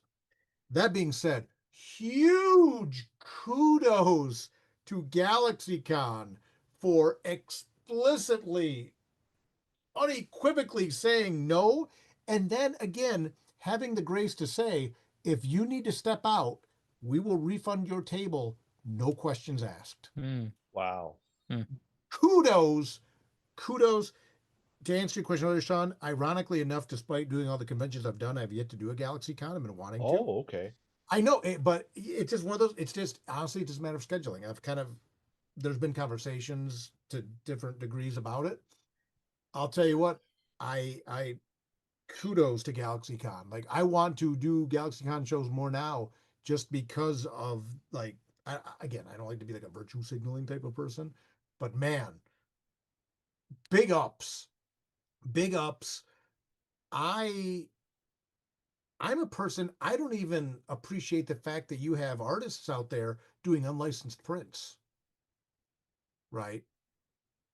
I know that's another hot button topic, and I've made enemies in my own community and with people I used to be friends with about this take. But an artist without his own moments of controversy, perhaps. But Doug Paskevich, I'll never forget, Arsenic Lullaby. He said this years ago. He said, anytime you touch your pen or your to paper, you can draw anything you want. You can draw anything in the world and then I'm going to paraphrase the next part. Quit drawing other people's stuff and making money off of that. Do something original. Do your own. I'm not talking about artists doing commissions. You want a commission from Daniel Warren Johnson of Optimus Prime. Cool. He is going to draw it one of one and give it to you. I'm not even really big on, I guess I'm not big at all on the idea of these wall of prints people when they're doing prints of stuff that's like, here's my Superman, here's my Spider-Man, here's my naked Wonder Woman. It's like, just, I'm just saying this to level set where I sit with this stuff. But now for GalaxyCon and their family chose to come out and saying, we're not accepting AI. We are not going to put you on our, I don't know, is it the Artist Alley or the whole convention? I don't Whole remember. convention. Man, right on. Good. It's plagiarism. Generative AI is plagiarism software. As a publisher, when we have our submission guidelines going up next month, one of the things we have in there is we will not accept anything with generative AI. If we see it, we're canceling the contract immediately. So big kudos to standing up for people that are making content. Love it, love it, love it, love it. And I would love to see more conventions. Even if you know what, I would like to see every convention explicitly make a decision about this and state it so that people, because I think it's important. And my vote obviously is no generative AI material, period. But kudos, GalaxyCon. You awesome. Love it. Love it. I want to hear it from Reed Pop. I want to hear it Yeah, from yeah. Reed Pop. Everyone's got to make their own decisions on what they feel is best for them. My position is very clear. But I love and I applaud you one more time, GalaxyCon, for making this stance. That's amazing. That's awesome. The last news item we're going to get into today, Tyler, we're going to skip the next one, is an announcement that shock gasp came from the mouth of James Gunn. James Gunn making another new statement, as he is wont to do, about his film universe. Obviously, Superman came out this summer. It did tremendously well, over $600 million box office haul. Fantastic, best performing superhero movie of the year. And so it's no surprise that they are right back to work on the next phase of their Superman story. Supergirl is, of course, coming out 2026. But in 2027, we are getting the Man of Tomorrow in theaters July 9th, 2027. That is a tweet directly from James Gunn. And in James Gunn's tweet, he posted an image that is an original Jim Lee piece of art that features Superman and Lex standing side by side, and Superman is holding a tool. This is not the only piece of art generated, and when I say generated, I mean drawn in celebration, I guess, if you will, of this announcement. There are actually two others, I believe. And they were shared by different people. I know Jeremy Holt shared an image, and I know David Cornsweet also did. Nicholas Holt, I'm sorry. And so there are three. One of them is the one the aforementioned one. One of them features Superman and Lex fighting. Lex again in his typical like green and purple suit, and then the final one seems to show them like standing side by side, almost against some other antagonist. So this appears to be a film in which these two will team up. We don't necessarily know against who. James Gunn has said this is not the sequel to Superman. I've seen mixed messages, but I'm pretty sure he said this is not the sequel. he even said that Superman is not the main character. Right. Just on the art pieces, the other ones are Mitch Gerrits, and then Jorge Jimenez. Yep. Yes. Seems. Yes. Yeah. I think it's rad that he even used comic artists to announce this. That's great. Mm-hmm. Although, hey Jim, got a book to finish.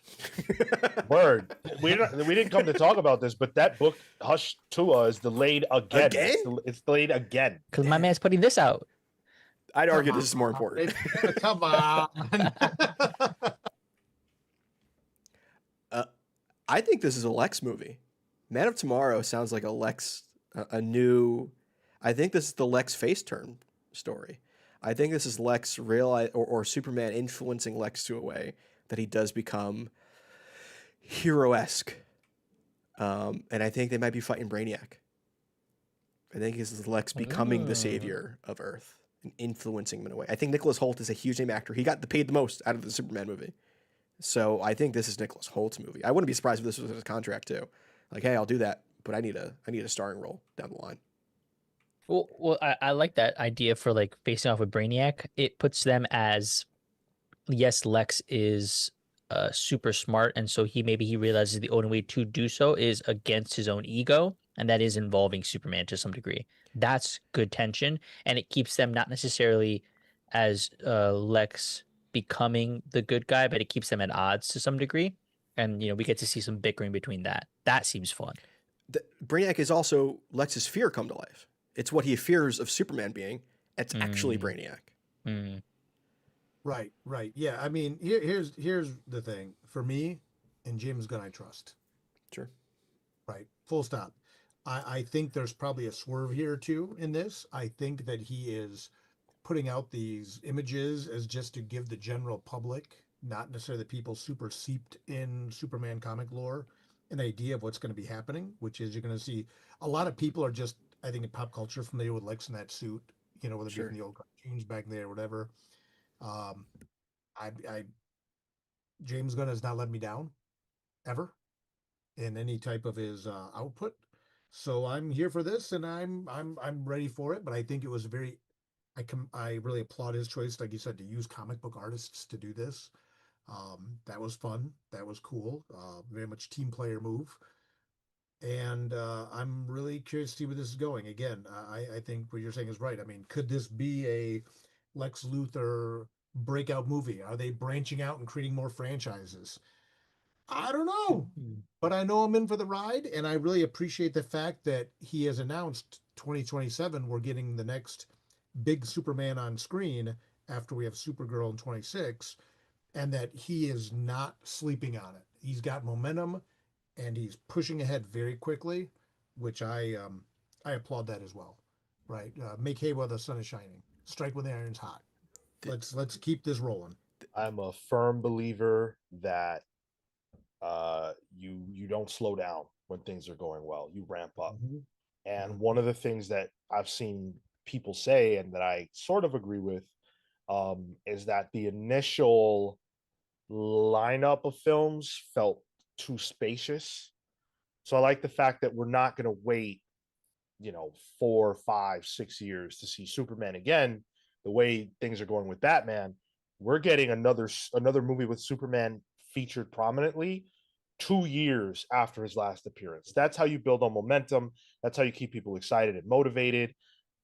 We need that. And the other thing I really love about this is that this is still James Gunn's, this is the part of the sandbox in which James Gunn is the master.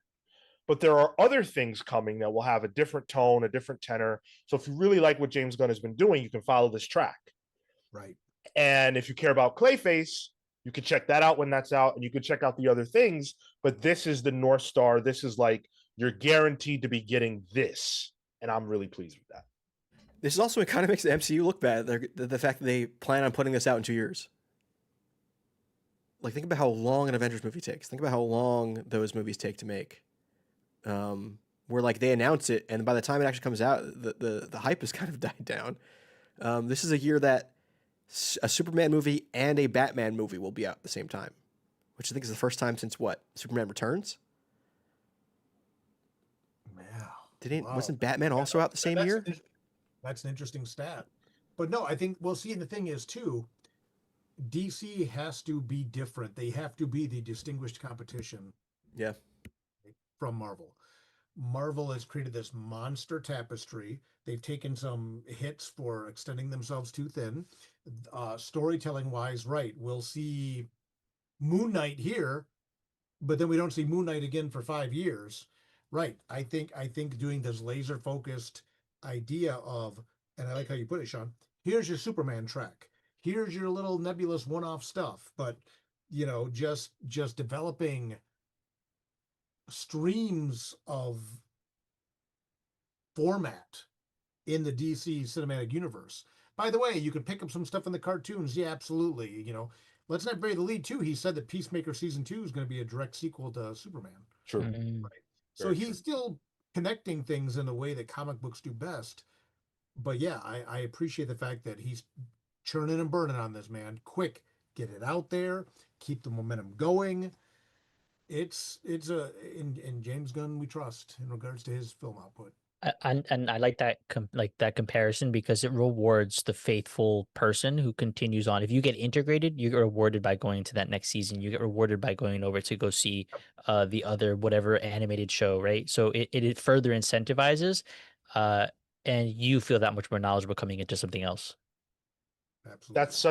That's such a good point, and it's the comic book part of this, right? Like that's why, like I mean I get more excited than anybody when I see something that's like oh shit, this really connects and this really builds on what's come before, and it feels like a living breathing world.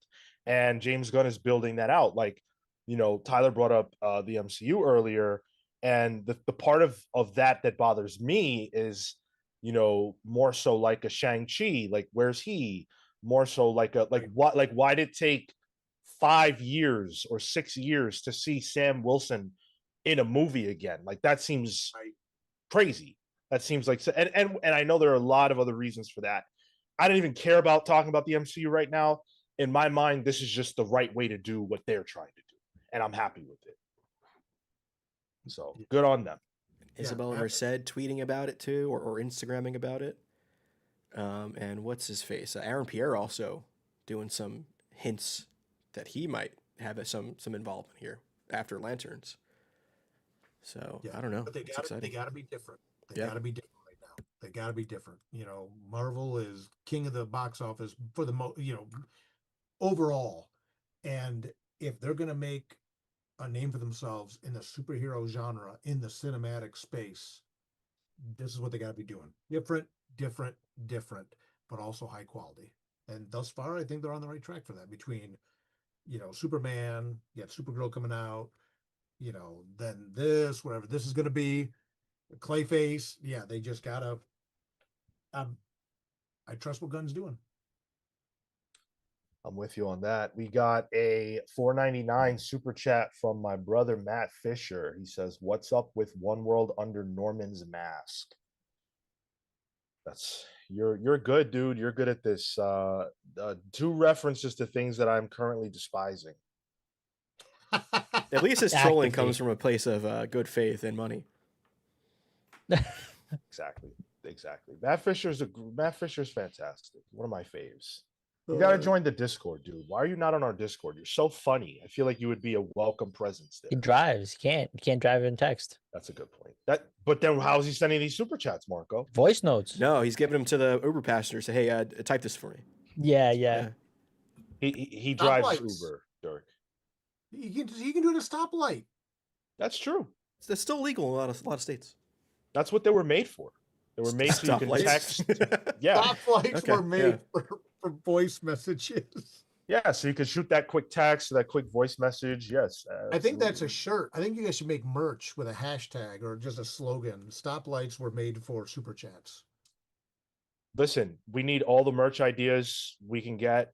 You'll sell one. You'll sell at least one of that shirt. Then great. Sign me up. Great. Stoplights were made for super chats. The comics pals. Hell yeah. We've made it through our news segment. We made it through the big bracket segment. The bracket was nuts, but we got it done. We've got just a couple more things to do before we let you guys out of here, before we free you. You're not free to leave until you are freed by us. One of the things is hit the like button if you haven't. Some of you out there not smashing the like button, I don't understand it. We've been talking about DCKO, KO that like button. Izzy's issues. They took the Marco bra out of the merch store. I did. I did. I'll bring it back. Anybody buying it? I got you. I'll bring it back. 0 purchases, not an effective use Yeah, of space. that sadly. Shu Patel, red lights are for asking, quote, you up? Hey, listen. Facts. Matt Fisher with the 199 says, stop lights, LOL. My man said he speeds through that. Yep. Uh, He don't play that game. That's right. He'll That's get you to your money. destination fast. Not safely, but fast. red means go faster. He's playing crazy taxi out there. Yes, King Omega, the like button. Yes, indeed. Joseph Wolf, thank you. And the subscribe button too. Let's be real. Are you all subscribed to the YouTubes? You should Enjoy be. your life. You should be. Now, Dirk, arguably you've spent more time here promoting us than yourself. So we have scheduled our annual intimate conversation at New York Comic Con, and we're gonna get into a lot of stuff. But you recently made a massive announcement. We weren't able to connect to talk about it previously, but you're here now, so there's no way I'm gonna let you be free without just talking a little bit about your new position at SourcePoint Press as publisher, 20 plus years in the industry as a a man doing it not alone, because you've had many great talented people alongside you this whole time, but being a grinder, going from convention to convention, innovating web comics, doing all these different things. Now you find yourself wearing a new hat for the first time. How are you feeling about this new position? Yeah. I've been very public about the fact that being a publisher is something I never aspired to. In fact, I kind of shirked against it. I liked being like a Batman to the Justice League, to use our Justice League month example. Coming in, doing my part, and then going back, just focusing on Gotham, right? Focusing on my own work. But an opportunity came up where I could take the reins at SourcePoint Press, and I took the position of publisher at SourcePoint Press. I am now the publisher of the company. I'm debate. Yeah, I'll say it. I mean, I don't want to hide anything. I'm the owner of SourcePoint Press as well. I own the company. I have decided to, at this point in my career, I'm closer to the end of my career mathematically than the beginning, probably. And I really decided that, as you said, I've been doing this for 23 years as a independent writer. In buying SourcePoint, I could have at minimum just bought my own Simon & Schuster account and my own potential Lunar access and things like that. But I think anyone that's followed my career knows that when you look all the way back to like right or wrong, I've been about paying it forward. And I've decided to pay it forward and look forward with SourcePoint Press by taking us back to our roots. We're going to be doing creator-owned graphic novels. I want to give other people who are out there grinding the opportunity to get their books into distribution. We recently announced a partnership with Prana, which is going to get us into the direct market more, going to give us additional press support and things like that. Good people We there. will have the full SourcePoint Press website relaunched. By the time we talk at New York Comic Con, it'll be up. We're going to have our submission guidelines on there. The model we're going to have for publishing books moving forward is not going to be for everyone, but it's going to work very well for the people who it is designed to work for, which are people that are willing to invest in themselves, do creator-owned books, do creator-owned graphic novels. And it's weird to still identify as publisher. You even saw a moment ago, I was kind of like, yeah, how much do I pull the curtain back on this? But it's exciting. We have a roster right now, before we've even opened our submissions, of close to 40 books. Wow. Yeah, it's really exciting. We'll be doing a full announcement about our integration into comic shops at New York Comic Con as part of Retailer Day, or the retailer presentations there. It's nice to be able to pay it forward. I have had a litany of amazing experiences, some due to luck, a lot due to hard work. And this is just a position where now I can pay that forward to other creators. I've been spending a lot of time on Zooms, talking to creators about what we're offering. I've been very transparent about this as well. The offer through SourcePoint, and even when we go public, the offer to SourcePoint of how we are publishing books is the offer that I have offered myself. I own SourcePoint. I am also a client of SourcePoint, if that makes sense. I'm a client of myself. So I tell people I can offer you as a fellow creator no better deal than the one I offer myself. Right? There's no take, there's no vig, there's no funny business. I want SourcePoint Press to be an alternative for people that want to make sure they own all their own IP, that they own their own stock. Someone compared it to Early Image, and I really was flattered by that compliment. You know, so we're gonna have more details by October, but it's wild, man. I probably look very uncomfortable talking about it because it's still weird for me to talk about. But I'm excited that we can offer this opportunity to creators who want to get their books in the direct market again, want to get their books on a bigger platform through Simon & Schuster, through Amazon. Also get them access to cheaper printing they can get on their own. Oh my goodness, the amount of creators I've talked to who are paying way too much to print their books.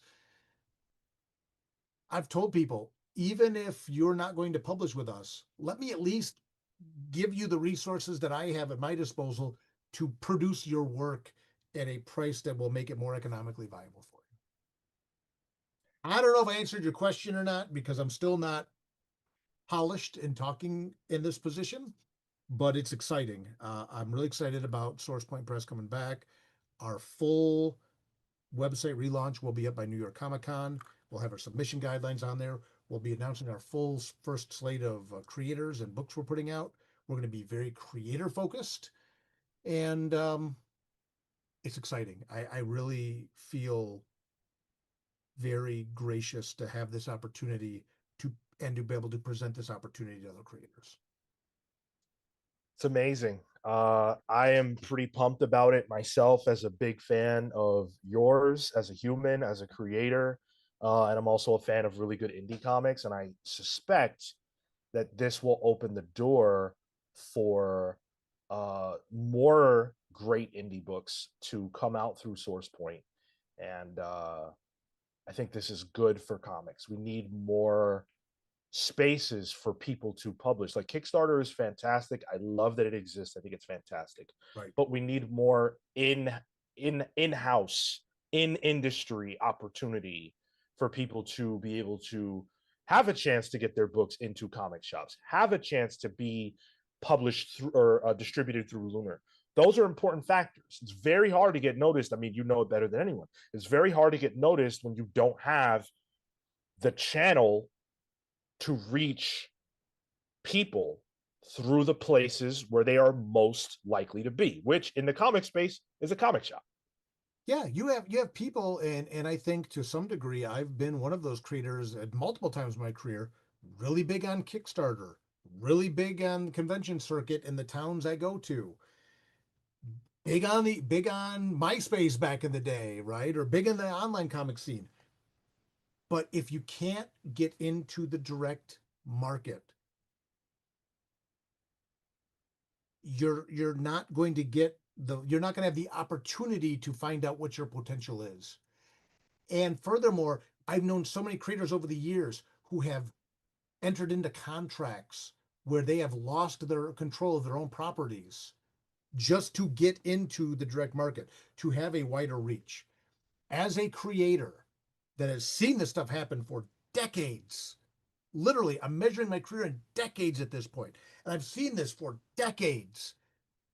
I want SourcePoint Press to be an alternative option for people who want to make sure that they're not giving up their own IP. They're not even giving up their ownership of their books. We've seen horror stories where publishers are like, they have these reverse deals where we'll pay for your printing your book, but then you make the money back based on the royalties. But oh, you haven't made enough royalties yet, so then you don't get your books back either. And no, there needs to be an alternative out there for people who have gotten themselves to a point or are investing in themselves enough that they're just saying, hey, I want an opportunity to get my work into a larger audience.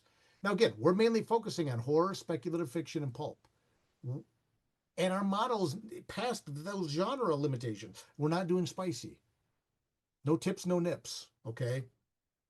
I had to have this conversation with one of our people the other day. It's like we had to realign the back matter in one of the books, right? Because that's not what we're doing. But for the people that live in this space that we are going to be representing, I feel very, very fortunate to be able to have this opportunity to pay this opportunity forward to other creators. And I think hear a lot more about it real soon. Sorry. no. To what you're saying, like I think the fact that you have these years of experience, that you've gone through the same trajectory as somebody who wants to just start and get that start at source point, it provides confidence and reassurance for that creator to come say, oh, the publisher himself made his way through this. And I love you're getting no better deal than what I got. That, as well as I can trust that. I can trust the process, and I can trust the publisher. I'll pull back the curtain a bit more. There's something in the contract. One of the clauses in the contract is you can cancel at any time. Literally, you don't like it, you can bounce. Conversely, we can bounce you, but why would we? I mean, if we're doing good business, we'll do good business. But that's one of the things, like there's a no strings attached escape clause. For some creators, we may be the sub pop to their nirvana. Others might be lifers with us because they like what we're doing and they like the freedom that we're giving them to do what they want to do. You want to do a Kickstarter? I'll give you one more example. A lot of creators need to do Kickstarters per issue to get to the trade. Cool. If we want to work with us, there's situations where I'm working with creators right now. They have a contract with me. Their book's not going to come out for over a year. They're going to be kickstarting or self-funding the issues. As a publisher, we're taking zero of that money. We are only going to enter that financial split with you when you have a trade paperback that we are then putting out for you. And even then, we're only going to take the financial piece of what we sell for you or with you. I can't offer a better deal than I offer myself and that I want. So I really appreciate that, Marco. Thank you. Because, and again, there's people that want to get paid to make creator-owned comics, and there's people that are able to do it. Do it. If you can get that deal, if it's a deal you want, do it. I'm very comfortable with what we're offering because this is the model I've lived in for 2 decades, and success is all relative. But I've been very happy in this career, and I've got 40 books behind me right now by creators that are saying, this is what we've wanted to, and we're ready to roll with SourcePoint and look forward by going back to our roots as a publisher. I love it. You'll hear more from Dirk on that and many other subjects when we have our conversation at New York Comic Con. So stay tuned for that. It'll be up on the YouTube that weekend, and it'll be a great time as always. Dirk, you have been amazing hanging out with us for nearly 4 hours. We are going to free everyone here in just a few minutes, but we've got one more thing to do, which is play the GOAT game. You guys got us over the goal many hours ago at this point. So we're going to play the game and then free you. This has been a fun show. The fun is not over yet. We've got one more fun thing to do. Mechanic Kong says, having a great time, guys. We'll come back for more. Thank you so much. That means the world. Hopefully you subscribed. Either way, I can't wait to see you back here. Thank you for hanging out. In the GOAT game, I added almost 100 more last night. So, oh my goodness. Can I say this before we get to? I'm sorry. Can I say this before we get to the game? People, yeah. I'm very bad at watching the chat, but the SourcePoint Press website is going to be up by New York Comic Con. You can follow me on social media platform of choice at Dirk Manning. Look for the picture of the guy at the top and the scarf. I will be sharing SourcePoint information there as well, but SourcePointPress.com will be active by New York. Follow me on socials in the meantime: Instagram, Bluesky, Facebook, God help me, even Twitter, X, whatever it's called, at Dirk Manning. Look for the top hat scarf guy, and that'll give you all the information you want. Sorry, go ahead. You are A-okay. Well, Dirk, you're potentially part of this next game we're playing, so yeah, let's we'll go. See. You want me to? Well, give me 1 second. I want to shout out the rest of the patrons, and then we'll spin it. Amin, the Almighty Perez, Houston, the Century Kid Murphy, Peter, Living Lightning Electrics, Lucas, Heatwave Hallner, Young Dende, Faye, Fighter DeWoody, Shalom, Paladin Warburg, Cosmic November, Owl Shogunate, Steve, Swarm Canaris, Blur, Jekyll Jose, Scriptured, the Wardens of the Word, Chris the Cure Coleman. Shout out to Chris, good dude. Sorry about that thing, but you're here now, and I appreciate you. Emperor MD Johnny, thank you all so much. You guys are fantastic. Really appreciate all your support. All right, Tyler. Oh, wait. Mr. DC Comics is here. He says, you got mail. Where's the mail at, DC? Should I like physical? Should I check downstairs? Is it my new AOL disc? I've been meaning to update. The little slot, right? He says, this show today was one of the best in years. Well, where you been at? You should have been commenting the whole time. We were thinking about you. Who mentioned, didn't you mention Tyler? I did, yeah. Yeah. Yeah, of course you'd like this episode, DC heavy, and the one Marvel topic was bashing an editor. Typical Right, DC right. Comics. Could it have been your co-host today? Maybe Mr. DC just said, a fresh new perspective. From a guy who's have I been the guest that's been on your show more than any other? Right? Do I have the title yet? Definitely, because you've been on the show for almost the entire duration. The entire duration. You were one of our earliest guests, which was like 8-9 years ago. And then we do New York Comic Con every year at least, and I usually sneak one more time. So yeah, all right. You've been on the show almost every year. So yeah, there's no doubt in my mind about that.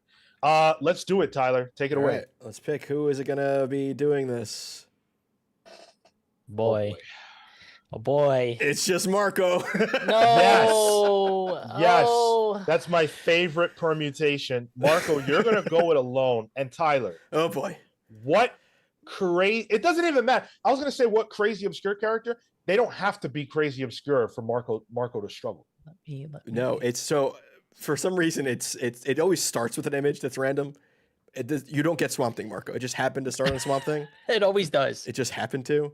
But let's see what you get out of 389 options. Jesus Christ. Here you go.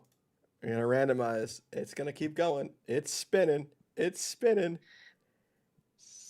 And you get Beast Boy. Oh, okay. I think Okay. this is in your wheelhouse. Knows. I think this is at least in your Okay. wheelhouse. Someone he knows. All right. So do not make your decision about Marco's pitch until you hear all 45 seconds of the pitch. Marco, when you start talking, I hit the start button on you. Ready? Yeah. Garfield Logan. We know him. We love him. Beast Boy. A proud member of the Titans. A beloved character of the Teen Titans animated TV show. And overall, one of the if not best, actually the best transforming character that DC has to offer, hands down. He can, in most recently, transformed into a Starro, a whale to get the brain of capable enough to transform into a Starro. I don't think anybody else has gotten to a level that exceeds that kind of wackiness, zaniness, and overall sacrifice. Because that's what that was. Is that it? Right. That is all. Oh, That's all damn. you get. Oh, damn. Okay. Most recently, and he quotes a comic that came out 2.5 years ago. Love it. Love it. You are Did the Marco goat. sell you on Beast Boy being the GOAT? Marco speaking a little slower than normal for that one. Yeah, I was struggling. My man said he's arguably one of the, and then realized this is about the greatest of all Right, time. Yeah. And right. goes, no, matter of fact, he is the best. I'm gonna make the argument. Yeah. Right. Let me argue for you. Jeez, dude was talking in Well, double that was space not an font. easy pull. I will say you got his actual name right, and I was a little surprised. I was like, hold up, Marco knows some ball. I know that. I knew Yes, that. See, I was giving you grace, Marco, but then you said he turned into a Starro, and you didn't say Garo, which is what you were supposed to say. Damn. That's what they called him in the book, Garo. Garo. Garo. Neglecting of mentioning that he was in Doom Patrol. Yeah. Oh yeah. Wow. Fake fan. Fake fan. Wow. Glad it wasn't me. I just see a lot of deflection here over the flop, not the flip. Listen, I haven't seen you break a coin out and flip that thing. I got a coin right here. Flip that Go thing down ahead. and Let's reverse see it. Let's see how you flip. All right, we'll close it out this way. God, I hope I don't mess this up. Here it comes. Okay, ready? The See fuck that? was that? No, What the fuck I was think, that? I think that was also a flop. Multiple rotation. I That was saw a that. flop. Here- That was a flop. In the framing for the multiple. the podcast, we only saw a flop. If you can get okay, it, you know what? That's fair. get it in between That's yourself. I am not scared to flip it all on camera. Yeah, let's do it. Yeah. I Yeah, you're in. Go You're ahead. in. Okay. Whoa, Yeah, no, that was good. you That can was like good. hit my light up there. that was was good. okay. Okay, that was decent. But what the fuck did you do that I didn't do? I did the same thing. He flipped it. He flipped the that coin. that first flip was a flop. That first That flip, first I flip saw was- the shine of the multiple sides. You were of the hearing face. it ringing. Thank Stop you, it. Marco. Stop it. You think Yep. I can't flip a Thank fucking coin? See- Watch this. Here it comes. This is Hold how. on, hold I on. hope it flops. I hope it flops. Watch. Well, I'm getting real. Easy. That was Easy. that was your best one. Come Because- on. Dude, Come on. No, I think Come on. that coin like was like beamed up by a UFO. It went No, straight up. no. There was rotation on that thing. I There don't was know how you rotation do on it. that thing. I don't know how you do it. Okay, hold on. It's like you're just popping it up. You're just like, Wait. yeah, there it goes. I can't even throw it and not make it flip, and you do it. Oh my As much God. as I like to mess with Sean occasionally, what is Chad up to? What are we doing here? They're fucking crazy. Do you guys have been trolling this whole episode? This confirms it. Yes. Did Marco Thank sell you. you on Beast Boy being the GOAT? 57% of you wackos said yes. We did it. We did it. What a weird episode. Oh, So at least Tyler, you Star Sapphire. you lost, Yeah. but what was your loss? It was I had You had a ghost maker. your pitch for Ghostmaker was way better than what the fuck I Marco appreciate just you. said. I apprate you. Marco even muted himself. He can't even fight back. Ghostmaker. Remember that? Because you weren't here. You were too busy getting day drunk off wine. Hey, I was there for that He episode. dodged the whole thing. He said, "Oh, I'm not messing with this." Order of Dylan said, "I will always remember today, a Starfire Saturday." Oh, I might man. retroactively put her on the thumbnail. All right, guys, you have been an amazing audience all near 4 hours of this stream. Thank you so much for the participation, the super chats, the engagement, the likes, the subscribes. Deeply appreciate it.